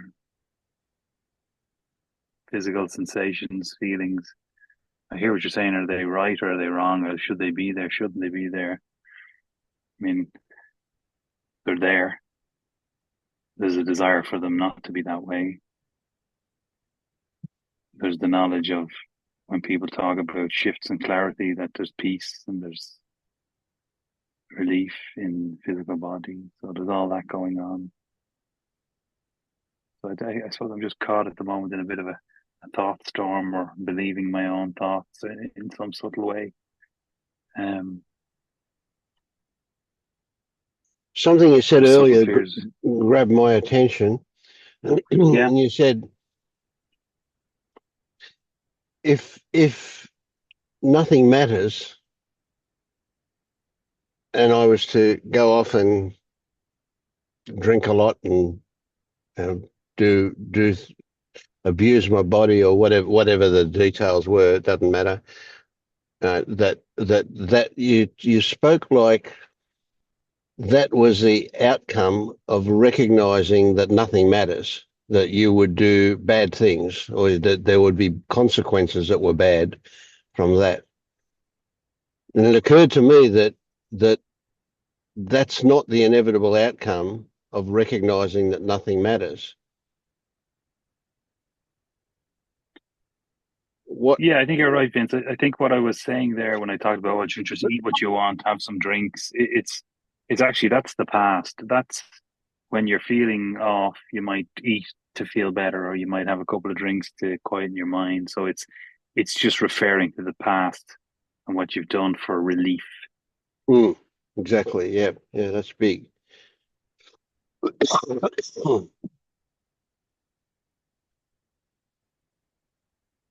If you were to suddenly find that you had the belief that nothing matters, and at the same time you recognize the consequences of doing those things,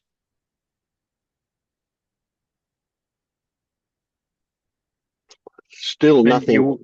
Yeah, go on. you wouldn't do them because the nothing matters is sort of a freeness that means everything is up, so why choose those things? Like, Yeah, that's right. There are a lot of other things. Yeah, but can you see that this fantasy we have of recognizing that nothing matters means that there is no stress in your life, that there is a freedom, there is peace, there is tranquility, there is relaxation, and they're all going to have the opposite effect of going and drinking and eating too much and whatever, eating the wrong things. They're going to have the opposite effect in that they're going to be health creating.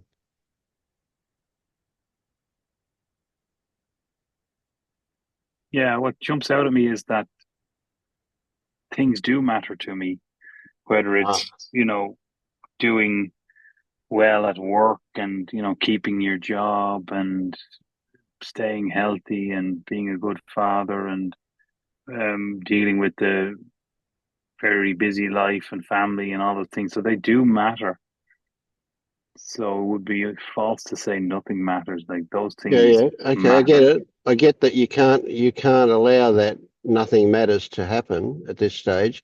Would it be possible for you to recognize the consequences of doing your job well, being a good parent, etc., and that those things could happen without the driving force of imagining that they matter?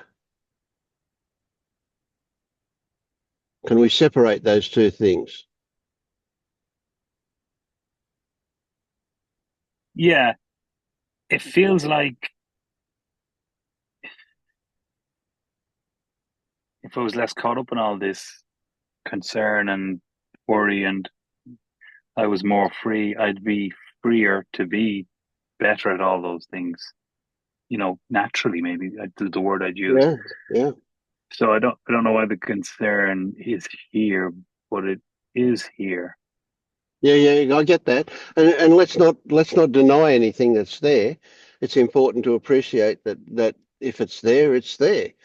Okay, so can you also see that because of this idea that things matter, and as a sideline, I'll just throw in, is things that things matter, is that more than an idea?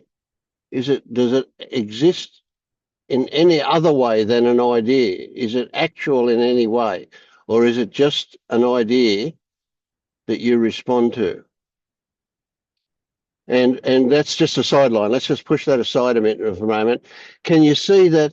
Can you see that because of the idea that things matter, and it's important to do, he's gone.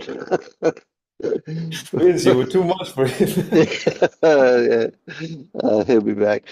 That happens, doesn't it? Right in the middle of a bit of something important. Well, does that matter? Yeah, very good. Yeah.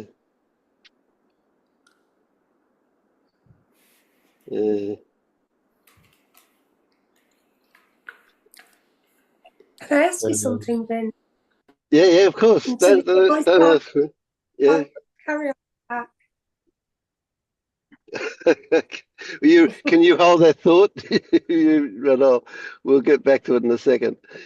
Um, I almost forgot what I was saying with that, Dennis. That was classic. Yeah, sorry, Vince. My phone just overheated and turned itself off. So I Yeah, had to pour water yeah. on it to cool it down. No worries. Yeah. I've had that happen. I was going to say, can you see that because of the idea that things matter, that's causing the problems. That's what interferes with you being a good parent and a good worker and all that kind of thing. Because it's important to do them right, that's what interferes with it. Whereas if it That rings didn't true. matter and That you were definitely rings relaxed, true. you'd be better at those things. So how do I? And I agree, and I'm associating that with this sort of freeze state and not functioning correctly. And when you're in a freeze, it's like Yeah. you're expecting the tiger, so your brain isn't functioning. You're not functioning. So how do I resolve it? How do I switch from one to the other? Well, you can't. There's nothing you can do about this, is there? You're fucked. Thanks, Vince.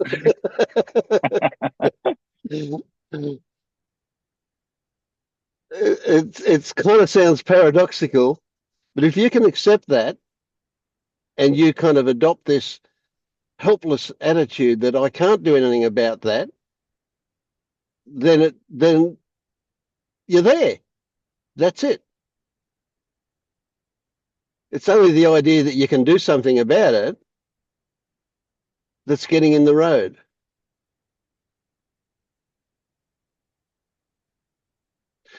So okay, let's just expand on it a little bit. Let's just go a little bit further.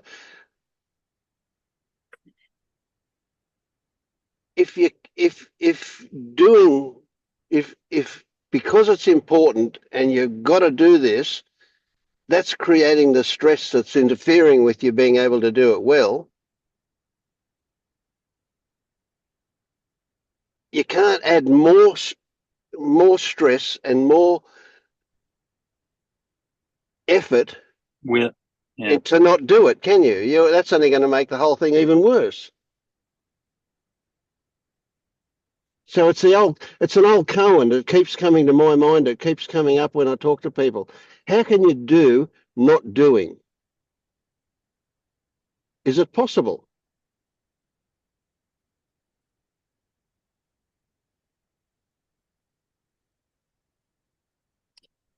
Well, the mind says no. Obviously, you can't, because not doing is a doing. It feels like you have to relinquish, release, relax. And that's a doing by the way you say it.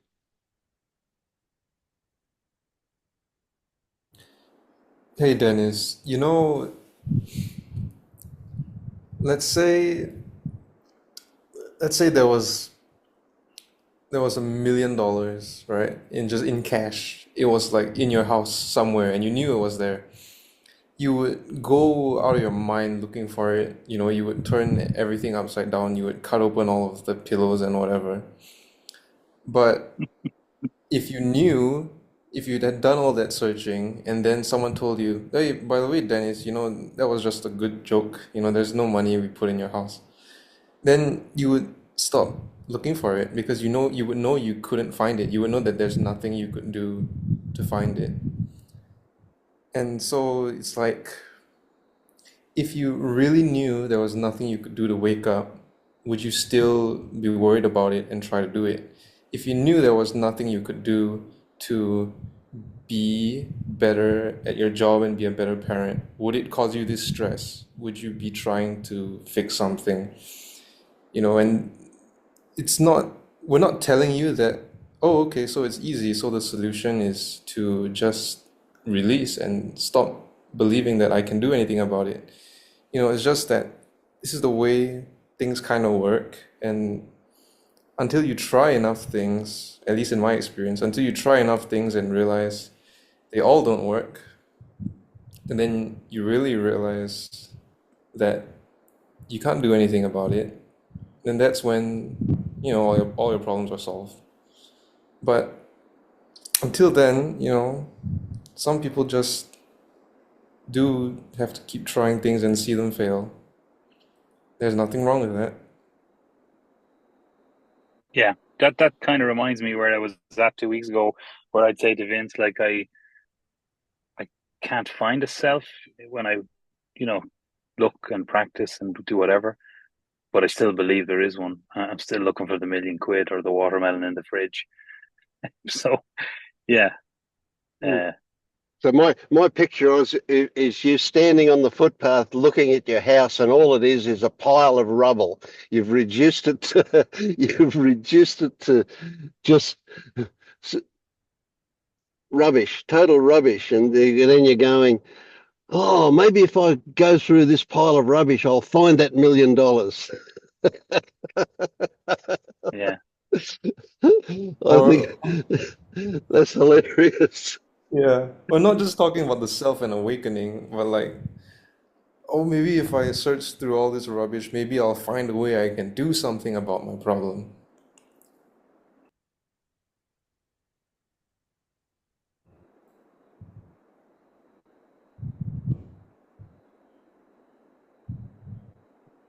So ponder what giving up is. Ponder what surrender is, or accepting. Ponder that. Not now. There is nowhere in there is there doing. You can't do those things. You can even if you say the word, "Oh, I can allow it." That's still a doing, isn't it? Yeah, I do it now as you speak, as both of you speak, and I immediately detect a subtle fear, a beginning of fear, and it's like that fear and not wanting to face it is what's fueling a lot of this. That sounds very juicy to me.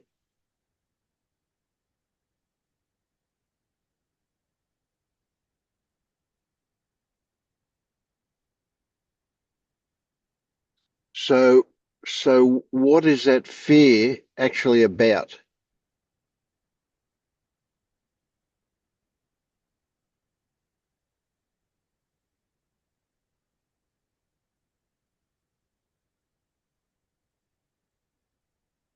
You're not going to find a rational answer because it's not a rational thing.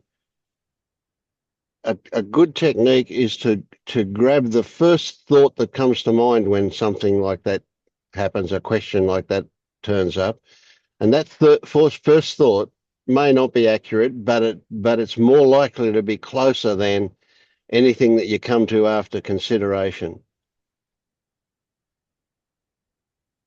Yeah, it's just there's a fear, and then it just kind of morphed into sadness. So there's just feelings. Okay, so Uh, fear often covers up.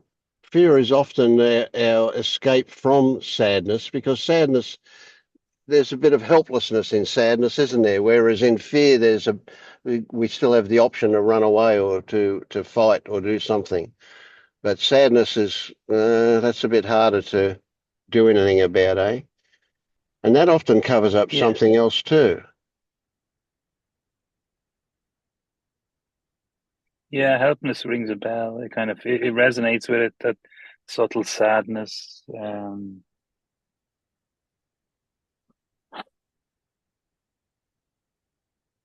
The shame is coming into my head, but it doesn't resonate with this. It's like the mind is feeding me shame, but it's not shame. It's just sadness. It's Why would shame come into your mind, and then you say it's not shame? No, I'm not saying it is shame, but I'm saying it's interesting that word. I was thinking that word actually because sadness often covers up shame and maybe guilt. But why would that thought come to mind, and why would you then say, "Oh no, it's not that"? Did that thought come to your mind because of something you heard, or because of did it just appear? it just popped in, Vince. It just popped in. Yeah, Um, that gives it some credibility in my mind. Not that it's okay. the end result of anything, but it might be, still worth looking It into. Yeah. Yeah, yeah. It came up before in a different conversation in a different kind of place, and there was shame of just like a sort of a family shame, and then a shame of what wasn't, what could have been, and the tragicness of things, and Hmm. shame was just kind of the feeling around it, a loss and A all loss, did that you sort of. say? A loss, did you Yeah, say? Yeah. yeah, yeah, yeah. And Um, I was interested. Did I hear you say a family shame? yeah, yeah. Um, how things went and how things were and are for people in the family because of, our life, and um, yeah, shame was one of the root feelings when I looked into it before. Um,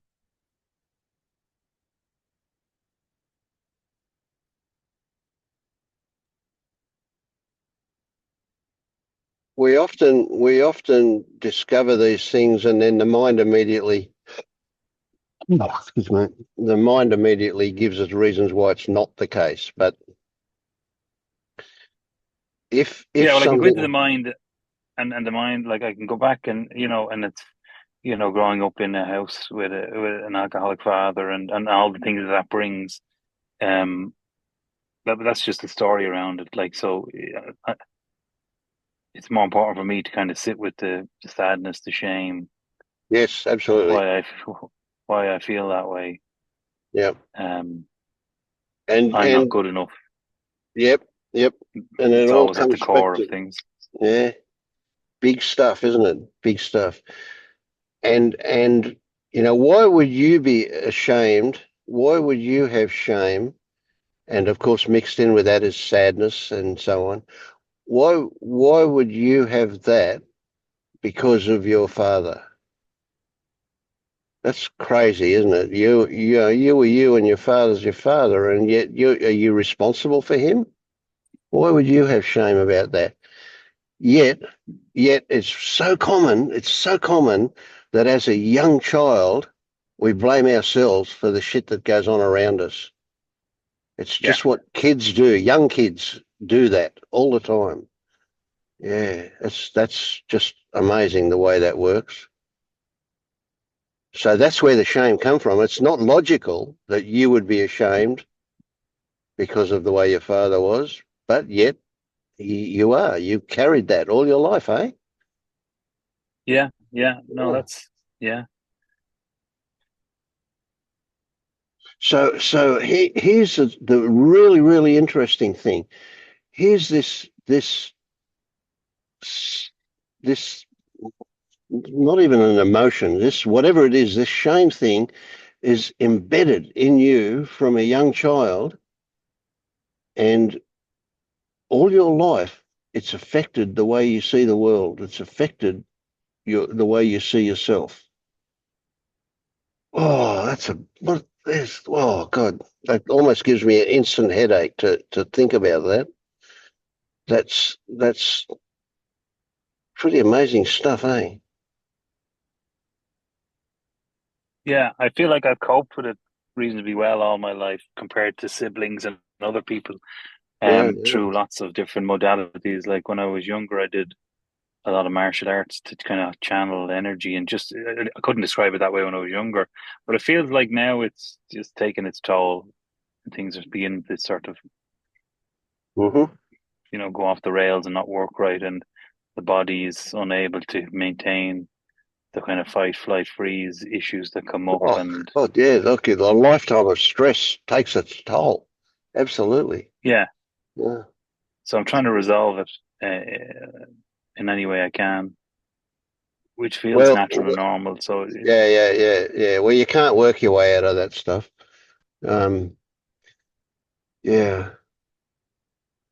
Dennis, I want to propose that, you don't try to cope with it.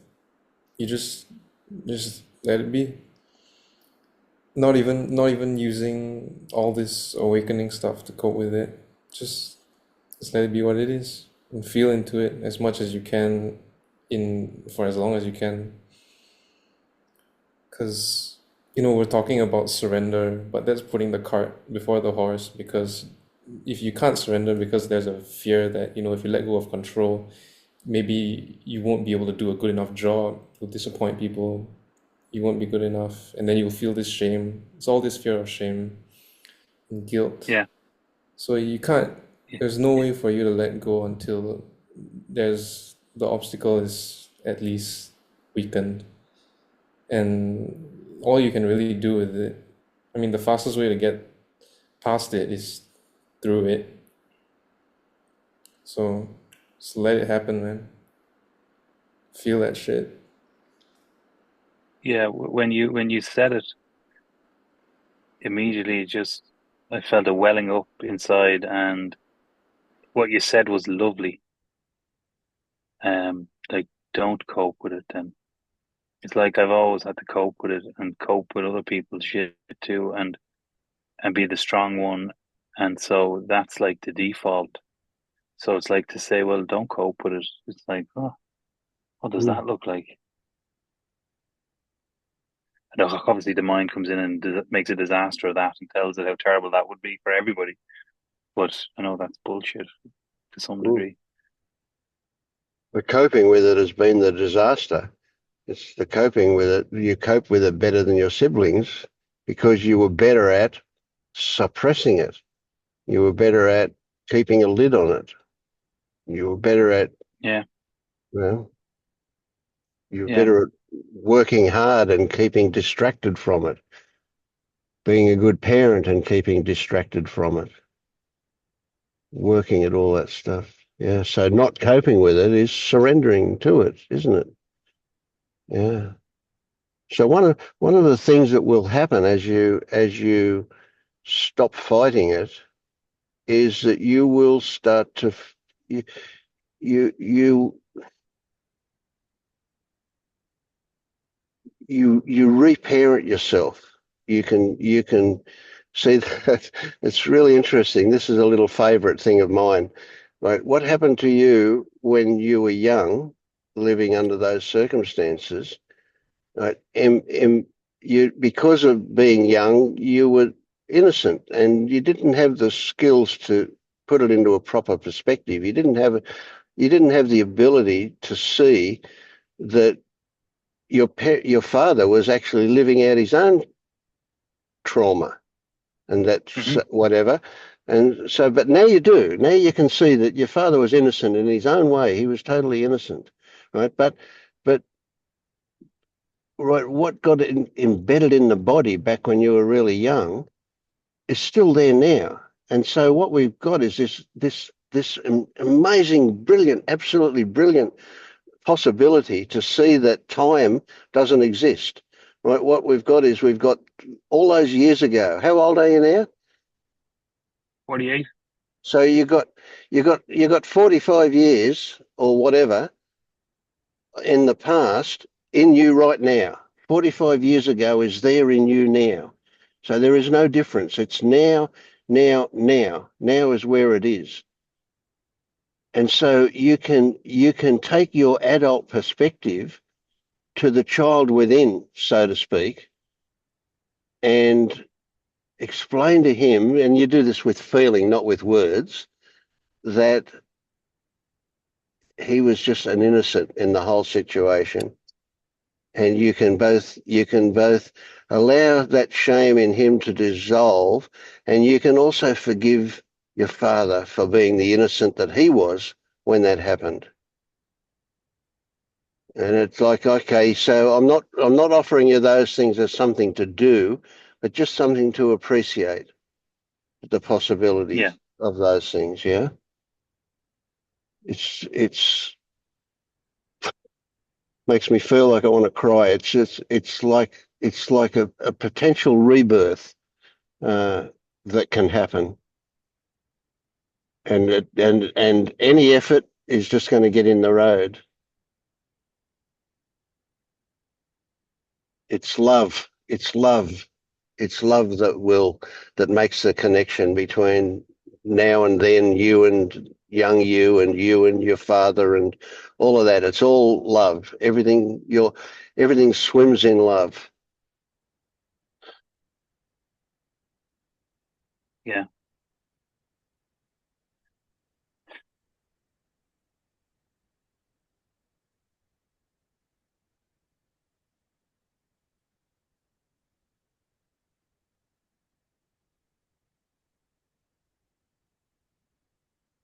Yeah, I'll contemplate that stuff. I really appreciate that, Vince. And sorry, I didn't capture the other guy's name that was chatting to me there because I can barely see the screen.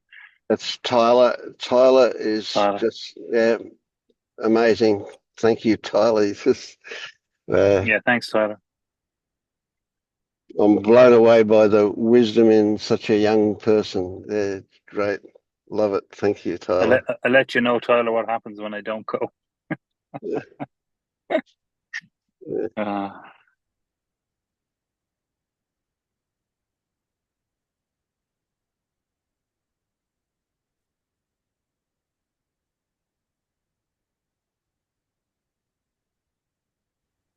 So I was going to ask you, Vince, there's something going on that's really alive in me at the moment and has been for a couple of days. And like I've been I've got gut problems and I'm doing quite a lot of body shadow work that's quite disturbing. And so there's been a lot of IBS going on and I've been medicating that. But now I can't tell the difference between what's IBS and what's emotional. So there's this thing in me. Sorry, there's this thing in me that's really alive in my stomach. And it was there yesterday. And the medication's not shifting it. And it doesn't feel like pain, it feels emotion, like a nervousness or an anxiety. But it's like,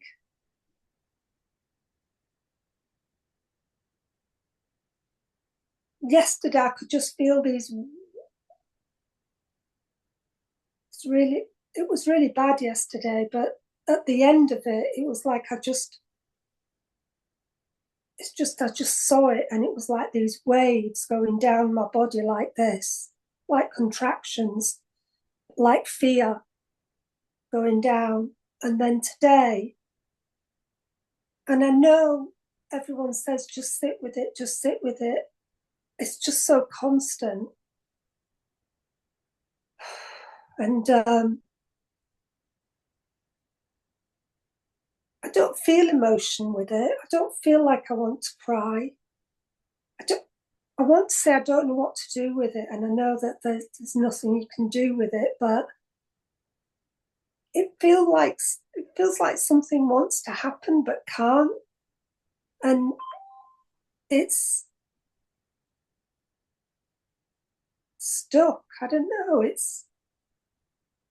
I think my question was like, I'm getting a bit confused, like, I don't know what's illness and what's emotion anymore, which is really new for me. I just can't understand it.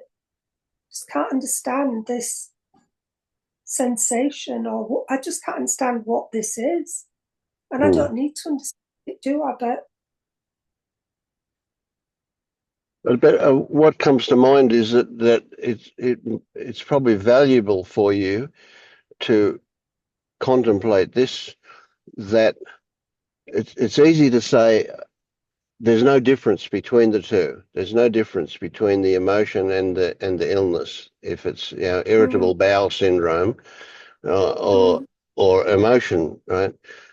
But to say there's no difference between them is it kind of doesn't really describe what I'm trying to say. But that what they're not separate is probably a better way to put it. That if there's emotion, that's going to have an effect on the physical, and the physical is going to have an effect on the emotion. You can see that how they can affect each other, and it comes in from both directions. One will affect the other, and the other will affect that one. So they both play a part. So what's practical for you is that if the irritable bowel syndrome is active, then your medication is appropriate. But also the emotional aspect of it is involved, and that's also appropriate. So you can't separate the two. Not working anymore. I'm still taking it, but it's not touching it because it's not pain. Yes. And it's kind of it seems to be showing me what you just said, that there's not a difference. Maybe there's no such thing as IBS. It's just emotional. Maybe Well, it's showing that doesn't matter. Don't even go there. That's that's just giving your mind something to work on that's not going to have any outcome, not any satisfactory outcome. What is your experience? That is that thing that's not quite pain. It's not quite, it's really hard to put your finger to describe it accurately, right? Now that's a good thing. That's a really good thing if you stop trying to describe it accurately. Just be with it, right? So that what you said earlier, I think your words were something like just sit with it. Yeah. That has a horrible feeling to me. That says something like I'm helpless, or I don't quite know what, Yeah, that's how it feels. I don't know. Yeah. I try everything I can to be with it, but I don't know how to do that. Yep. So what's important then is to be with, not knowing how to be with it. Right. Do you get that? So whatever comes up, being with that. If it's confusion about it, be with that. If it's difficulty, that hits an emotional note. That yeah. not knowing. Yep. Just very slightly, but it touched something. Yep. When you said that. And of course, we don't need to know anything. We can't know anything about it. If we do know anything about it, it's only stuff in our head, isn't it? So, right. And this is not a head thing. This is going on in the body. So being with it is getting closer and closer to it, trying to get intimate with what actually is the experience.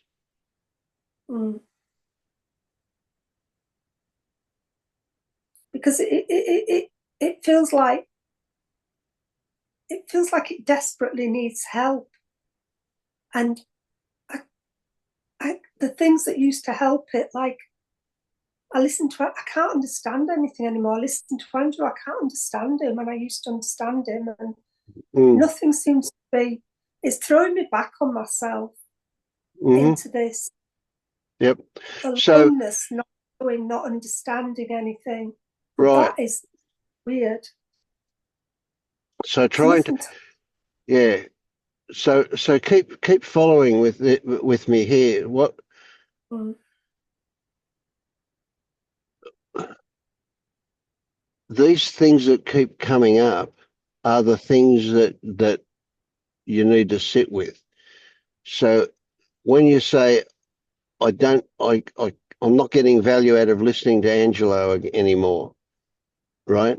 That's what you sit with, that you're not getting value. Not why you're not getting value or what that's about, but the not getting value. Mm. Right. So we need to make it simpler and simpler by getting closer and closer to the actual thing. So you're thinking about it, you're trying to feel it, and you're going, oh, I can't feel it really close enough. Then that's what you get with the fact that you can't feel close enough to it. Then you think, whatever pops up as what's going on, that's what you hone in on, trying to get closer and closer to that. Because that's where it will reveal what it sits on, what it's about. By just no matter what turns up in your mind about it, that's what you try and get closer to. Okay, but But how long do you sit with it? Because I don't get anything. Like I sat all yesterday, no distractions, just sitting with it, and then I can't do anything because it's there constantly screaming at me. yeah. I feel like it's so loud, but I just So want to do more. what was coming up is that wasn't working. Sitting with it. Was that right? Was that right? The sitting with it is not doing the job? It seemed to yesterday. I kind of let go of something at one point, and then I felt these waves, and that was good. That was a clue. Yeah. That seemed to release a little bit, and then today it's Right. like. And then that's It's not just working there, today. loud. Right. So if that's not working today, that's what you get closer to, that it's not working today. When it did seem to release something, that's what you get close to, that something happened. Right? You're not looking. Searching for something to Say release that it. again. Sorry. But then I go searching for something to release it. Okay. Yeah. If you say that's not working, then oh well, I'll do some housework, or I'll do this, or I'll do that. And then that's what you work with. That's what you get closer to, because that's what comes up. Right? But as soon as you do that, you know that that's not the appropriate thing, don't you? Searching for, you go, oh, I've got to search for why it's not working. Well, it's why it's that it's not working that you get close to. It's like something wants to come out of me. I don't know if it's anger or it's like I want to be sick. It's nausea. Right. Yep. But it can't come out, eh? Yeah. Yeah. Like So that's what you sit with, not the attempt to get it out, but the fact that it wasn't coming out. Yeah, I get the feeling that you're kind of not. It's a subtle thing that I'm trying to get over to you, and I'm not doing a very good job. What do you reckon, John? Tell me what your thoughts are. No, I was thinking, oh, Tyler, take it away. That's take it away. Yeah, okay. Yeah. Tyler. I don't know. I can't put it any more simply than Vince put it. You just, whatever you think about it is just a thought. You can't put a name to it, like it's something that wants, it's anger or it's whatever, or we can't offer you anything. It just is, isn't it? Yeah, it just is. There's no getting around that. Or there's nothing wrong with that. Yeah, what I wanted to get over to you was that that there's this that something appears that we immediately change. We immediately add to it and change it. And then we think that's what's appeared, but it hasn't. It's on top of what appeared. So so getting the first thing that pops up that says, like, I sat with it all day yesterday. Okay, well, that's what you say, but the implication of in that was I sat with it all day yesterday and it didn't work. And so somewhere yesterday, when you were sitting with it, the idea comes up that, oh, this is not working. And when that idea comes up, that's the thing that you sit with. So you're no longer sitting with the feeling that you weren't sure whether it was emotion or an illness, right? But the idea that sitting with it isn't working, that's the idea that you get close to. That's the idea. Now I say the idea now, but I'll retract that and say that's the feeling that's associated with the idea, right? Because there's a feeling of hopelessness, or there's a feeling of despair, or there's a feeling of something that's associated with the idea that sitting with it isn't working. And so when we say it's not working, we're kind of escaping from what the primary thing that's there. So getting closer and closer to what comes up is the trick. That's the thing to be looking for, not the apparent thing, but what's underneath that. So of course, in the whole idea of sitting with it is to try and fix it. Right? We want it to go away. We want to feel something different. Well, then that's the idea that we sit with, that I want something different. This is no good. I want something else. That's the idea to sit with. So we need to always go underneath. Keep getting underneath, getting closer and closer and closer to what is actually happening. Yeah, that's good. I usually avoid that one, the one of like, I don't want this, this is no good, but you're saying go down that path as well. Don't avoid that path. Also, they're not wanting it. Yeah, okay. That's good, yeah, getting a few ideas to play with that. I might be missing. If you're able to tolerate this, it's kind of like ripping the band-aid off. Like I've used a mantra before when dealing with shit, where I just get into a meditation posture and I tell myself over and over, experience will not be pleasant all the time. I will not feel good all the time. Things will not be okay all the time. And I just repeat that. And it gets really intense and it goes away real fast. And maybe if you would want to, but not everyone would want to tolerate this, is you could try just sitting and telling yourself, I don't want to feel this, but I can't do anything about it. And just repeat that as a mantra, and it might get really intense, but I'm not advocating for anything, whatever. No, that's useful. Yeah, it's along the lines of what Vince was saying as well, I think. Well, it's a little bit extra too, and I like it. That's like let's amplify it in order to see what's going on. Yeah.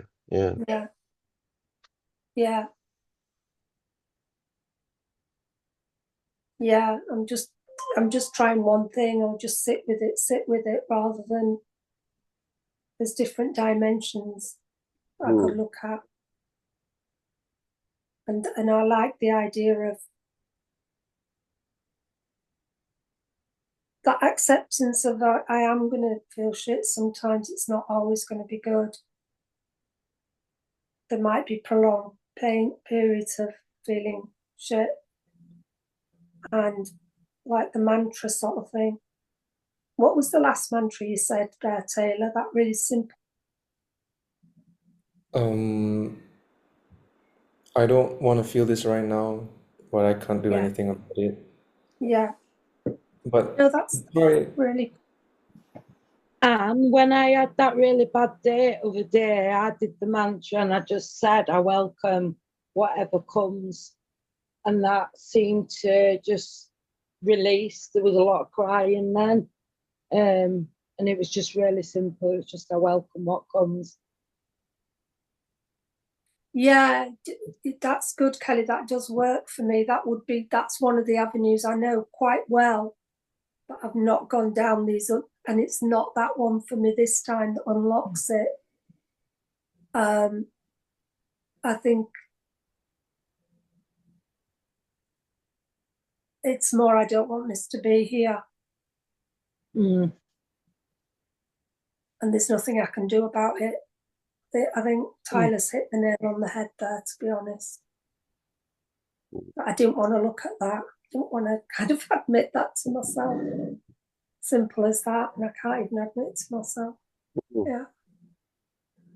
I don't want it to be here. Yeah. But thanks, Kelly.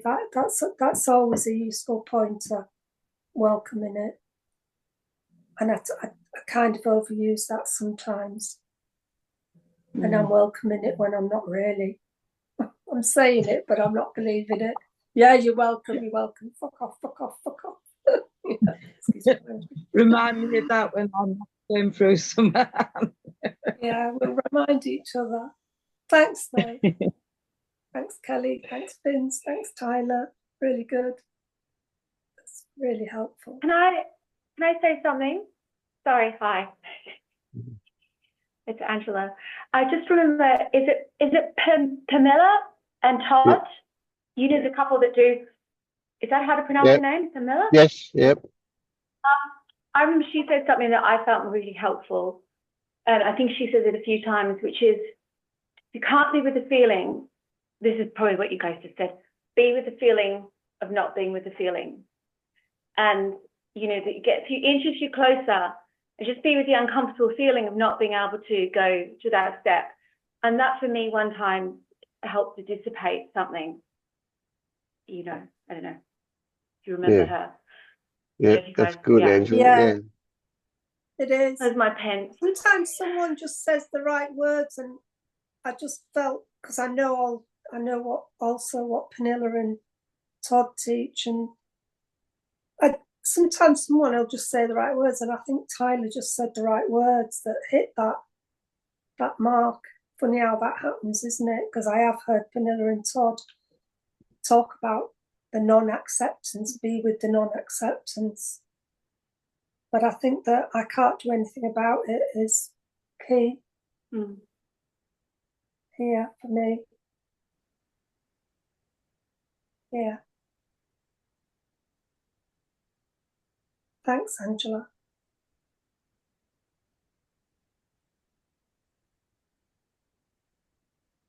I wonder if I might share something. Absolutely. Go. Yeah. So when this has been such a rich meetup, and everyone's contribution has been really landing here. When Dennis shared about family shame, I went right there, and it was right here, that family shame. And it was so wonderful to meet it, and to recognize it, and to see it for what it was. I'm so grateful to have recognized that. And yesterday I was sitting having lunch and I'm going to talk about this just briefly in third person because it's helpful to me as an observer of what was happening for the Irene unit. So she was sitting and having lunch, and she had made this hummus,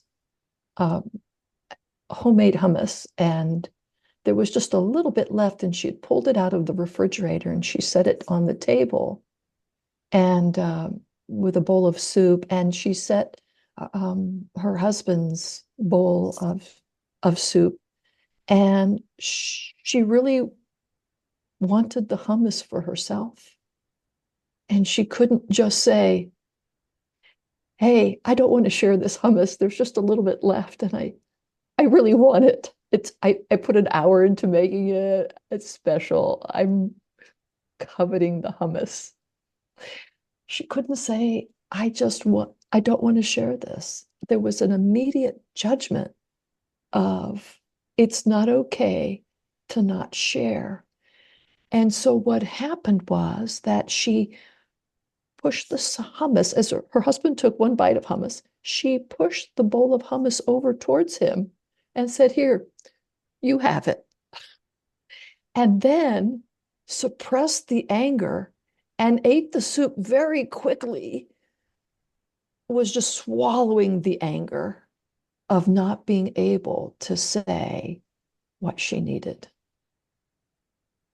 It was so wonderful to see that. Absolutely beautiful. Yeah. So wonderful to see that. And Dennis's expressing the shame and being able to meet that shame. It's just a rich unwinding right now of conditioning and seeing the conditioning. So thank you. Well, thank you for that. Beautiful. Yeah. One other thing I just wanted to say about judgment. But one of the things that I practiced for a long time about judgment was that the basis of judgment really is thinking that we know more than we do, right? And that it's kind of like when I was a kid and we were playing kickball or baseball, and you hit the ball in a direction that you didn't want it to go, and you called out for a do-over. Can I have a do-over? And you got another chance. And judgment is kind of like that. It's the recognition of, oh, I thought I knew more than I did, but I really don't know. Let me call that judgment back and have a do-over, just like in a friendly game of ball. And it's been very helpful for me. Mm.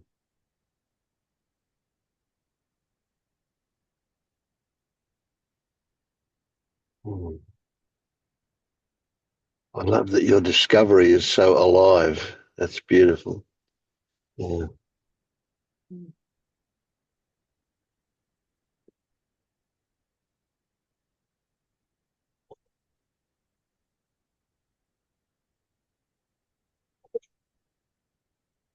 It actually brings tears of joy to my eyes.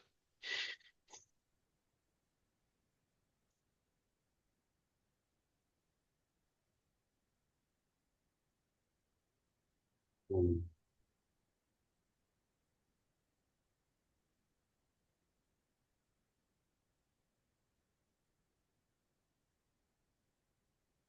How have you been, Bianca?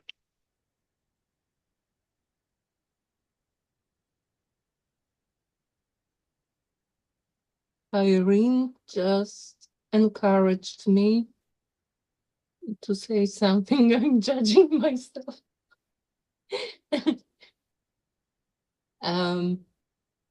First, Tyler, are you guide already, or are you in process of becoming a guide? In the process. How long does it take? Very close. I think I started like 2 days ago. Mm. I would like to be guided by you. That's very flattering. Yeah. Oh, he can take over your thread in about a day from now, probably. Just when admin has to do a little bit of work, and he's there. Yeah. Yeah, I mean, if you tell me your username, sure. I'll let you know. Yeah. And Vince, how do you feel about it? Oh, I love it. I think that's excellent. Yeah. I think I'm in love with Tyler. Mm.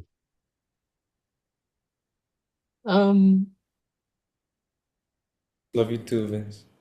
Ah, thank you. Yes, and I love you too, Vince. Yeah, me too. You, Bianca. And, Yeah. how do I say it?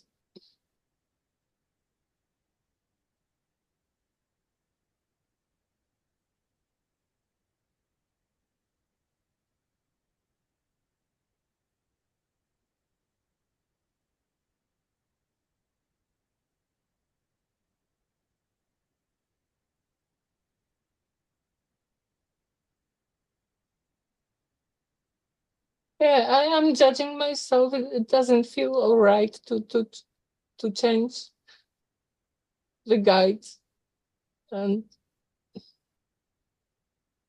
to say it so suddenly. And I feel absolutely fine. I really think that is a good thing. Yeah. Mm.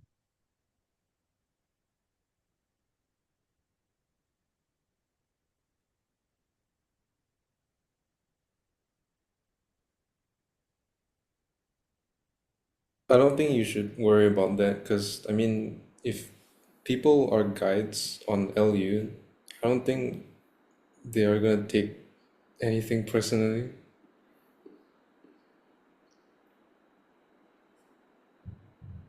And if they do take something personal, then that's something for them to work on. Isn't that great?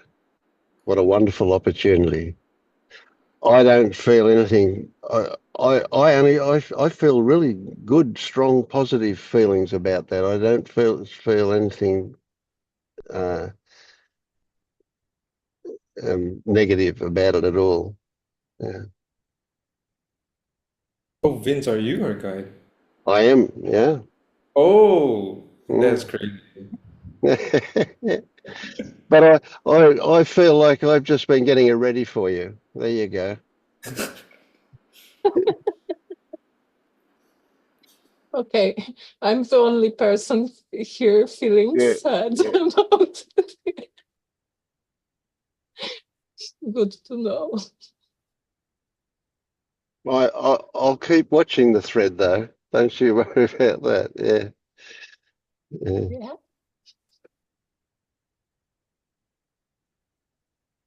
Tyler actually got confirmed today, and he's got one question to answer, and then admin will do their job, and he'll be guiding in a couple of days easily. Yeah. Mm. What's the thread, Vince? You'll be On the watching LU, yeah, on LU, if somebody's being guided on LU, we where the posts go, we call that a thread. That's just a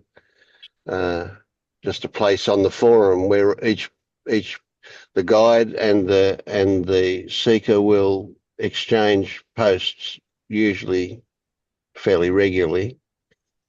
right. Mind you, the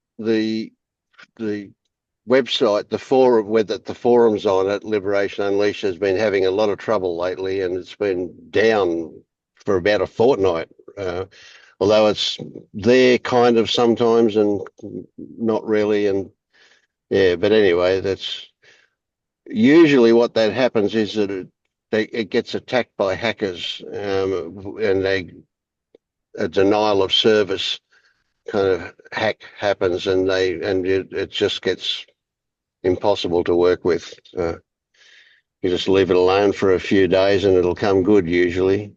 There's a one fellow who looks after the website, and if he needs to do anything, he will. But if he can, so he'll get it going again. But yeah, it seems to have been a little better.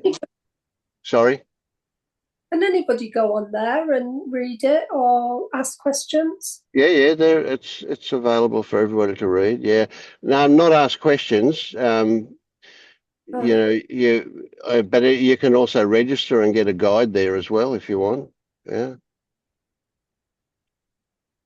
There's usually a waiting list though, because there's not enough guides and too many people waiting.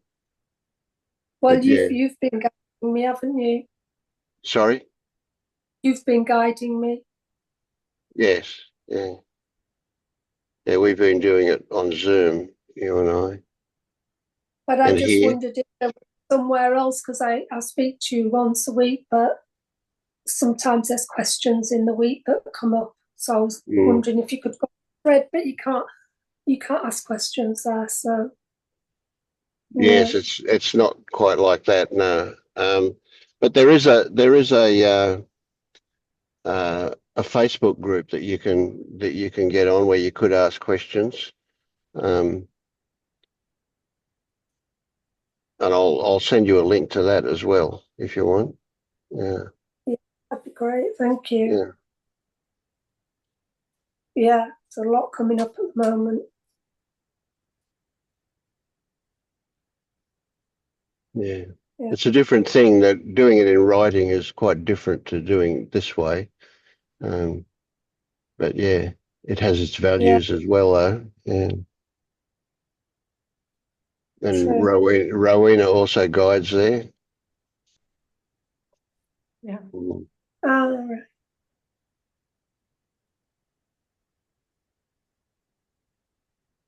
Does Jenny guide there? No, Jenny doesn't guide there. No.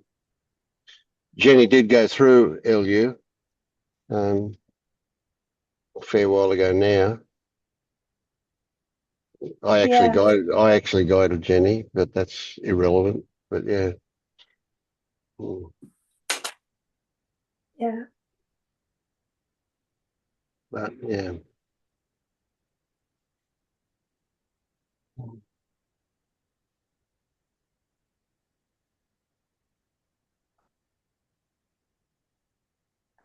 So how have you been, John Lee? You've not said a word tonight, or only 3 words. I don't think there was a desire to join in and be like, "Hey, Tyler, pick me as well." But yeah, and then on that topic, I've been working with Theta 4 and 5 now.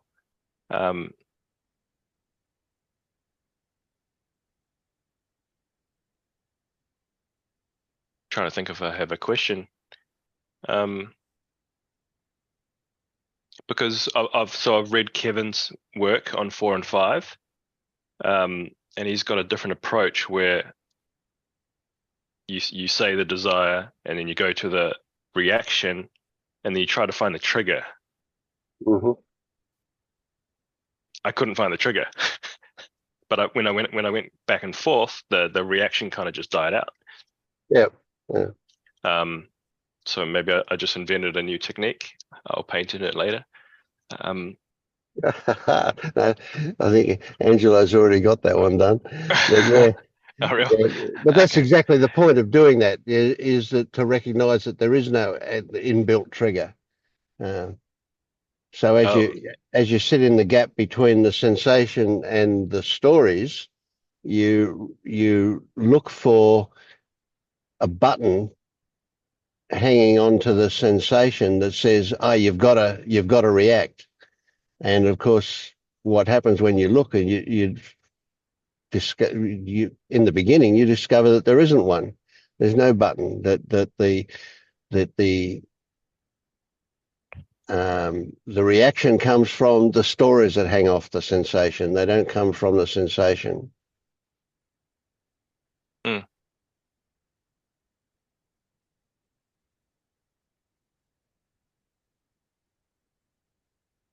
So I think I suppose I might describe it as a kind of a trick that when it's like the watermelon in the fridge thing, you know, when you recognise that there's none in there, there's no point in going back and looking again and again and again.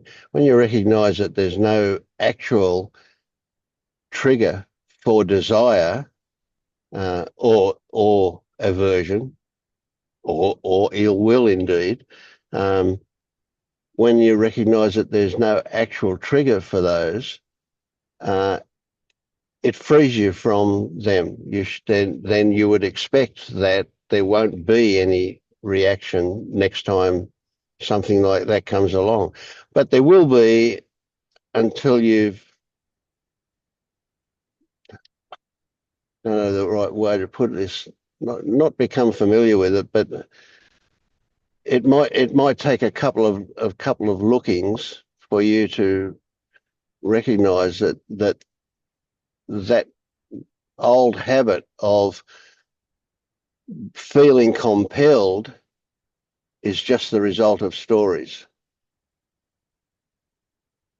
Mm-hmm. There's not a trigger. There's no actual thing that compels you to satisfy a desire or an aversion, to react to it. I'm kind of cloudy on what a trigger means, because you Well, said it twice, and it kind of like I kind of get it, but not really. Could you okay, say well, it in a different way? Yeah, let's use a practical example. You know, say, yeah, do you like ice cream? Yeah. I don't know who doesn't like ice cream. Okay, you know, so the idea pops up. I wouldn't mind ice cream. I wouldn't mind some ice cream. You know, so well, I'll go to the fridge and get some ice cream.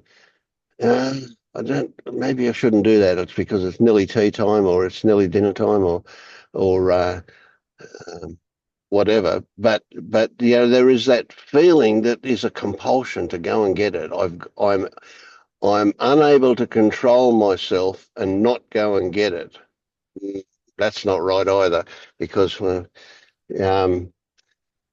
but that strong desire, that you could almost call it a compulsion to go and get the ice cream, right?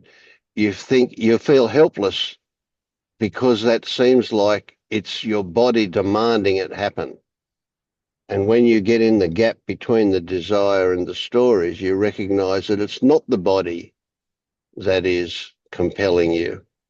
That in fact, there's not even a compulsion. There is just a story that keeps going around and around and around that I'll get some ice cream.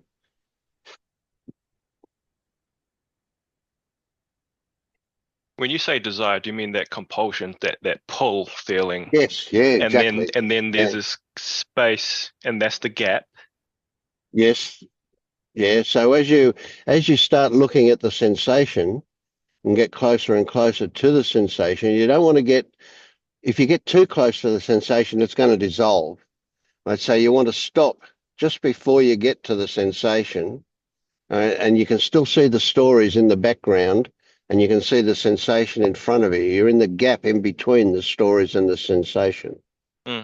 Right? And then what happens is that pull changes. It ceases to become a physical thing, you know, what, a button, if you like, that says, I've got to do it.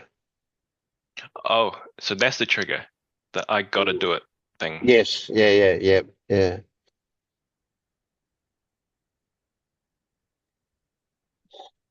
Okay. So what it's all about, 4 and 5, is all about reactivity, where we react to things. We react to a thought that turns up. I want ice cream, or I don't want ice cream, or I don't want to do that. Same thing, where that's a reaction that comes. And that reaction seems like it's inbuilt until you get in the gap and have a look.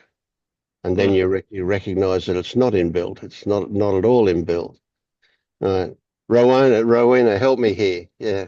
Yeah, well, also it's like there's this also this identification that if I do have that somewhere, even if it's not in evidence, there's a belief that if I have that, it's going to make me feel better, because the original sensation is causing, which is obviously habit formed or whatever, is causing, oh, I've got to do something about this, and then it's, oh, ice cream, and because that's going to make me feel better. But then you're putting it all in slow motion, and you realize, well, there is no individual person there to need to feel better. I mean, you don't have to think like that, but it sort of pulls it all apart, and you can, being with the sensation,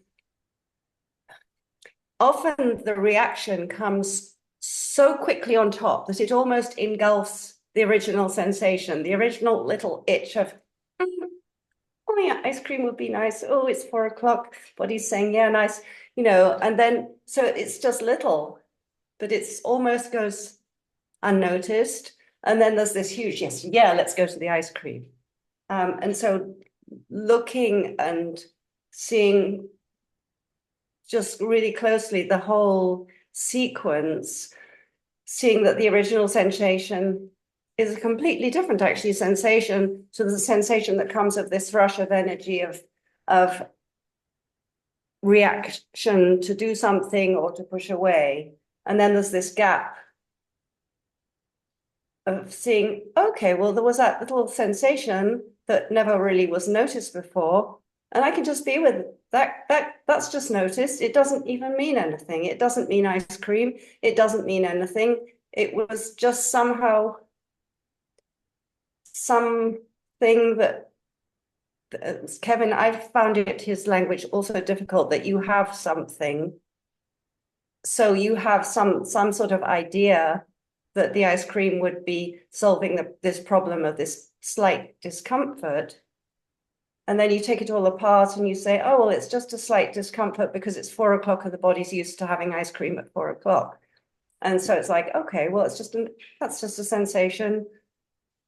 Oh yeah, I can see the whole thing. And actually, I've got a quarter of an hour to sit down and put my feet up and have a bowl of ice cream, or no, I'm not going to have ice cream today. Just sort of takes the whole thing apart, and there's a full awareness to the, to the little signals coming from the body. I don't know if that's helpful. It is. The other question I had, I think someone said, maybe it was Kevin, then you start to realize that desire doesn't exist. And I'm like, do you mean the whole concept of desire? Or does the pull just stop? I think, I don't know, Vince, if you would agree, I think it's the pull, because you've got to have, I think it's the pull. Otherwise you can have I don't really know. I'm not sure, because I'm not sure. I think maybe it's also the accent or the emphasis you put on desire, because all of a sudden, I think that anything that sounds like a nice idea and then you think you're going to be doing it, that gives like a type of an upward yang type of energy of moving towards. Somebody sort of rings you and says, oh, let's go out to dinner or have a drink. And then you think, oh, that would be really nice. It's not really desire, but it's still a movement towards. I'm not really sure. What do you think, Vince, about? Yeah. What comes to mind with me is, right, here's an easy one for you, John. You recognize that there is no inherent cupness in a cup. Okay. Right. The idea of it being a cup is what the mind makes out of it, right? Because it says, okay, oh, it's something to put liquid in and drink, right? So there's also no inherent desire in anything, in you, right. The pull is the reaction. That's you reacting to a sensation with stories attached to it. Wait, stop.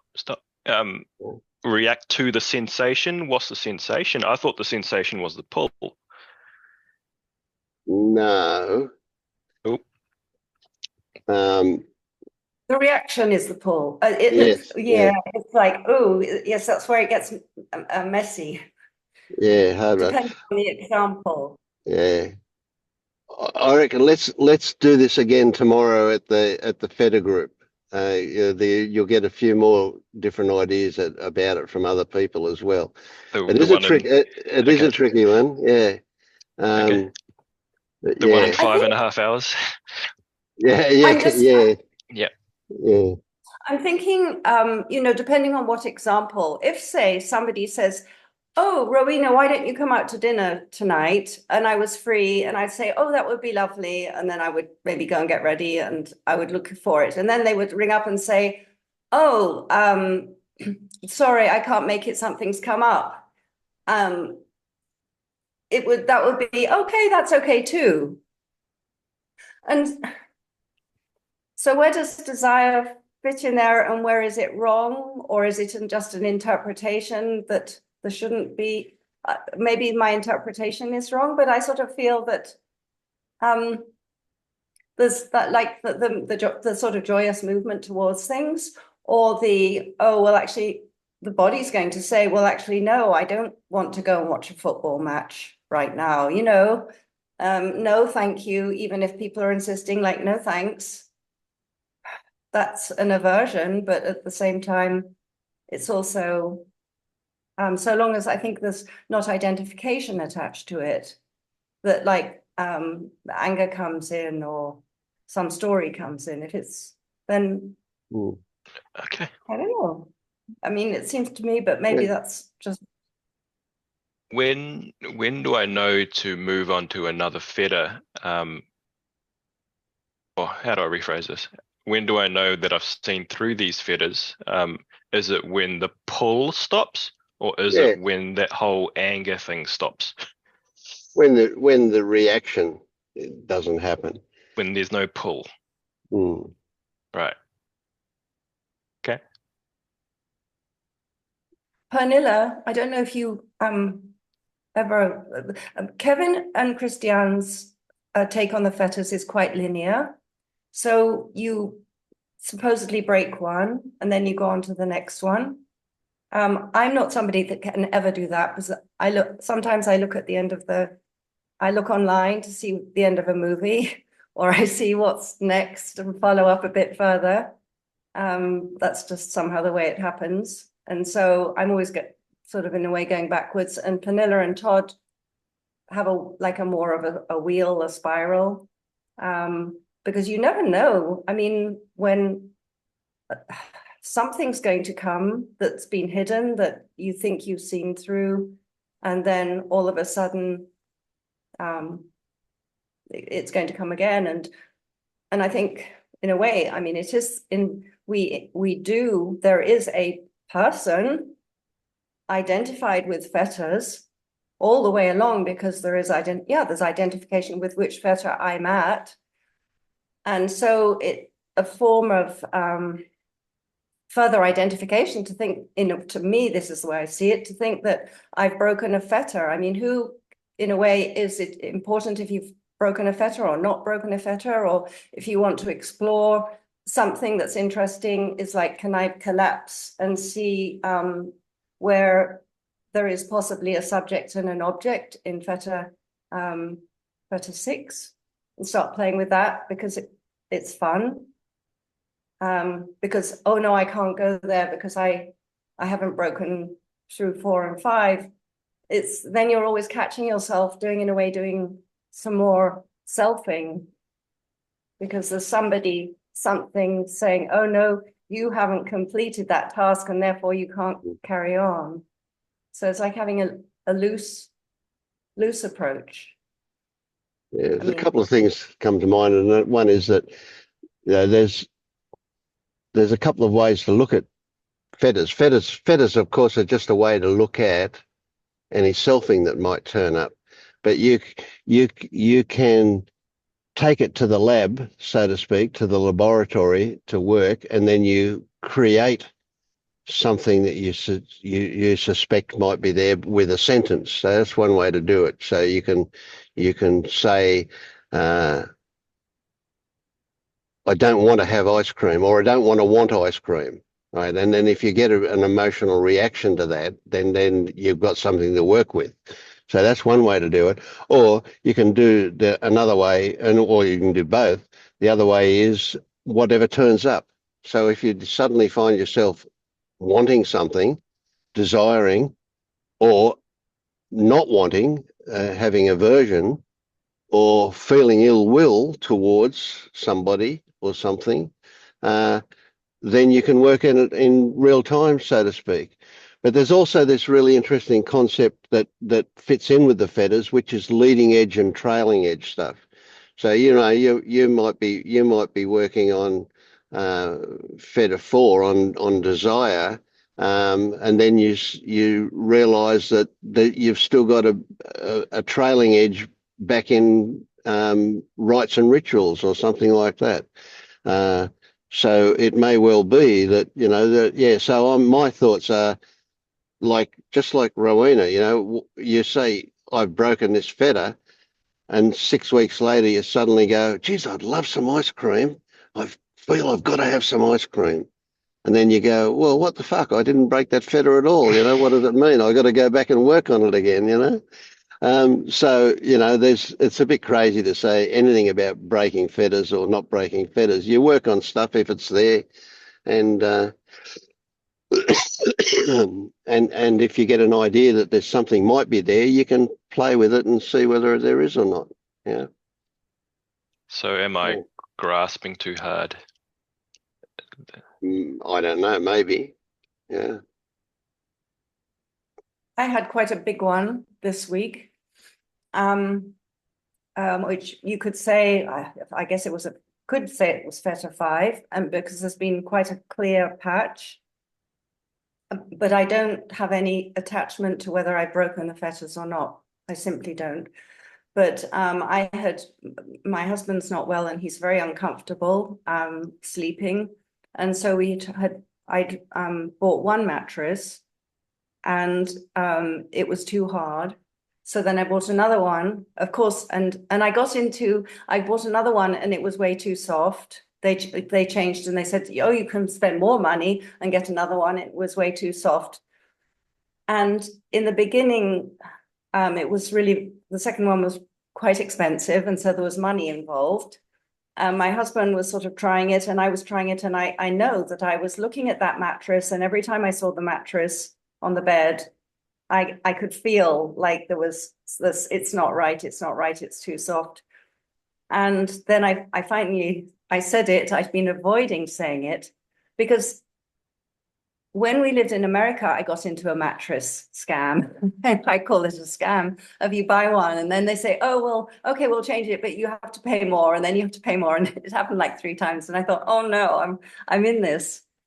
And I got myself into, all of a sudden, there was this huge aversion, but it went deeper. It went much more into fetter 2, because I was responsible and I made a mistake, although there was no mistake made, even rationally, that I hadn't made a mistake. I mean, well, possibly, but the whole thing was ridiculous. But there was big, and there were these threads of, one, my expectation, because I really wanted my husband to be comfortable.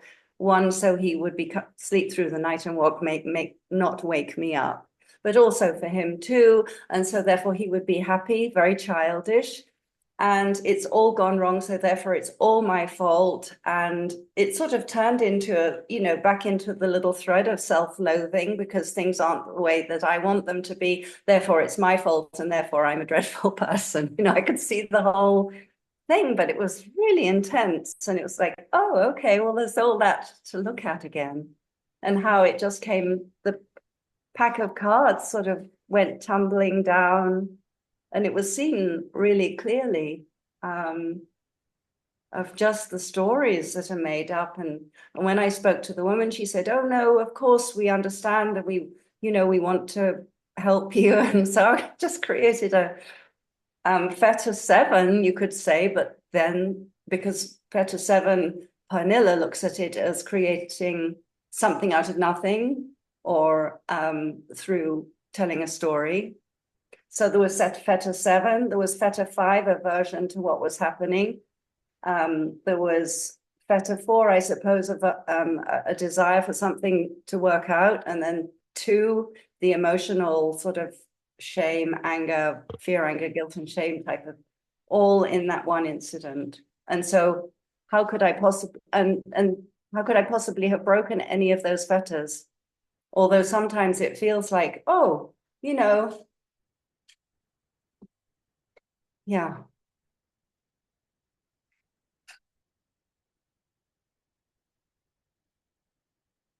So I'm just thinking, I'm too desperate.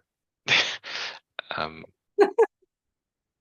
then the next question comes. So how do I then live my life? John, is being desperate a desire or an aversion that you're experiencing at the moment? I think it's both. There you go. I also, John, what type of student were you? Were you Say that very again? meticulous? What type of, I mean, how do you learn? How do you achieve? How do you function in how you approach sort of something new, and doing all your homework properly, and saying, yes, now all this is, you know, I've got it. Yeah. In a very I think methodical. yes.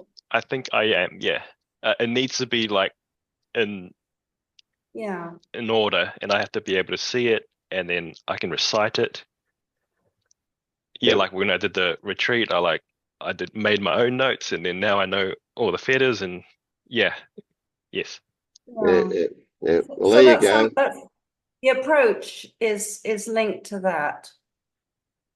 Right. That's why you like the fetters too. Sorry. Really. Yeah. Yeah.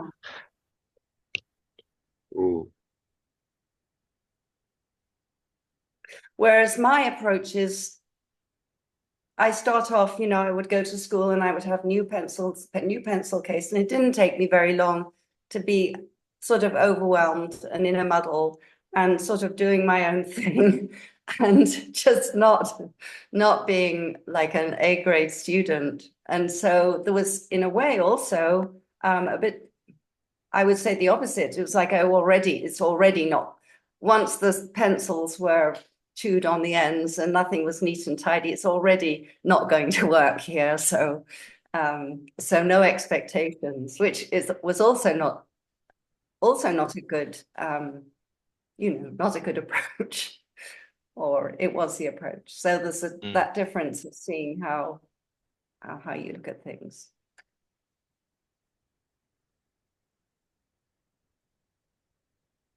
Okay, well, I'm going to go and see if I can get 4 hours sleep before the feta meeting.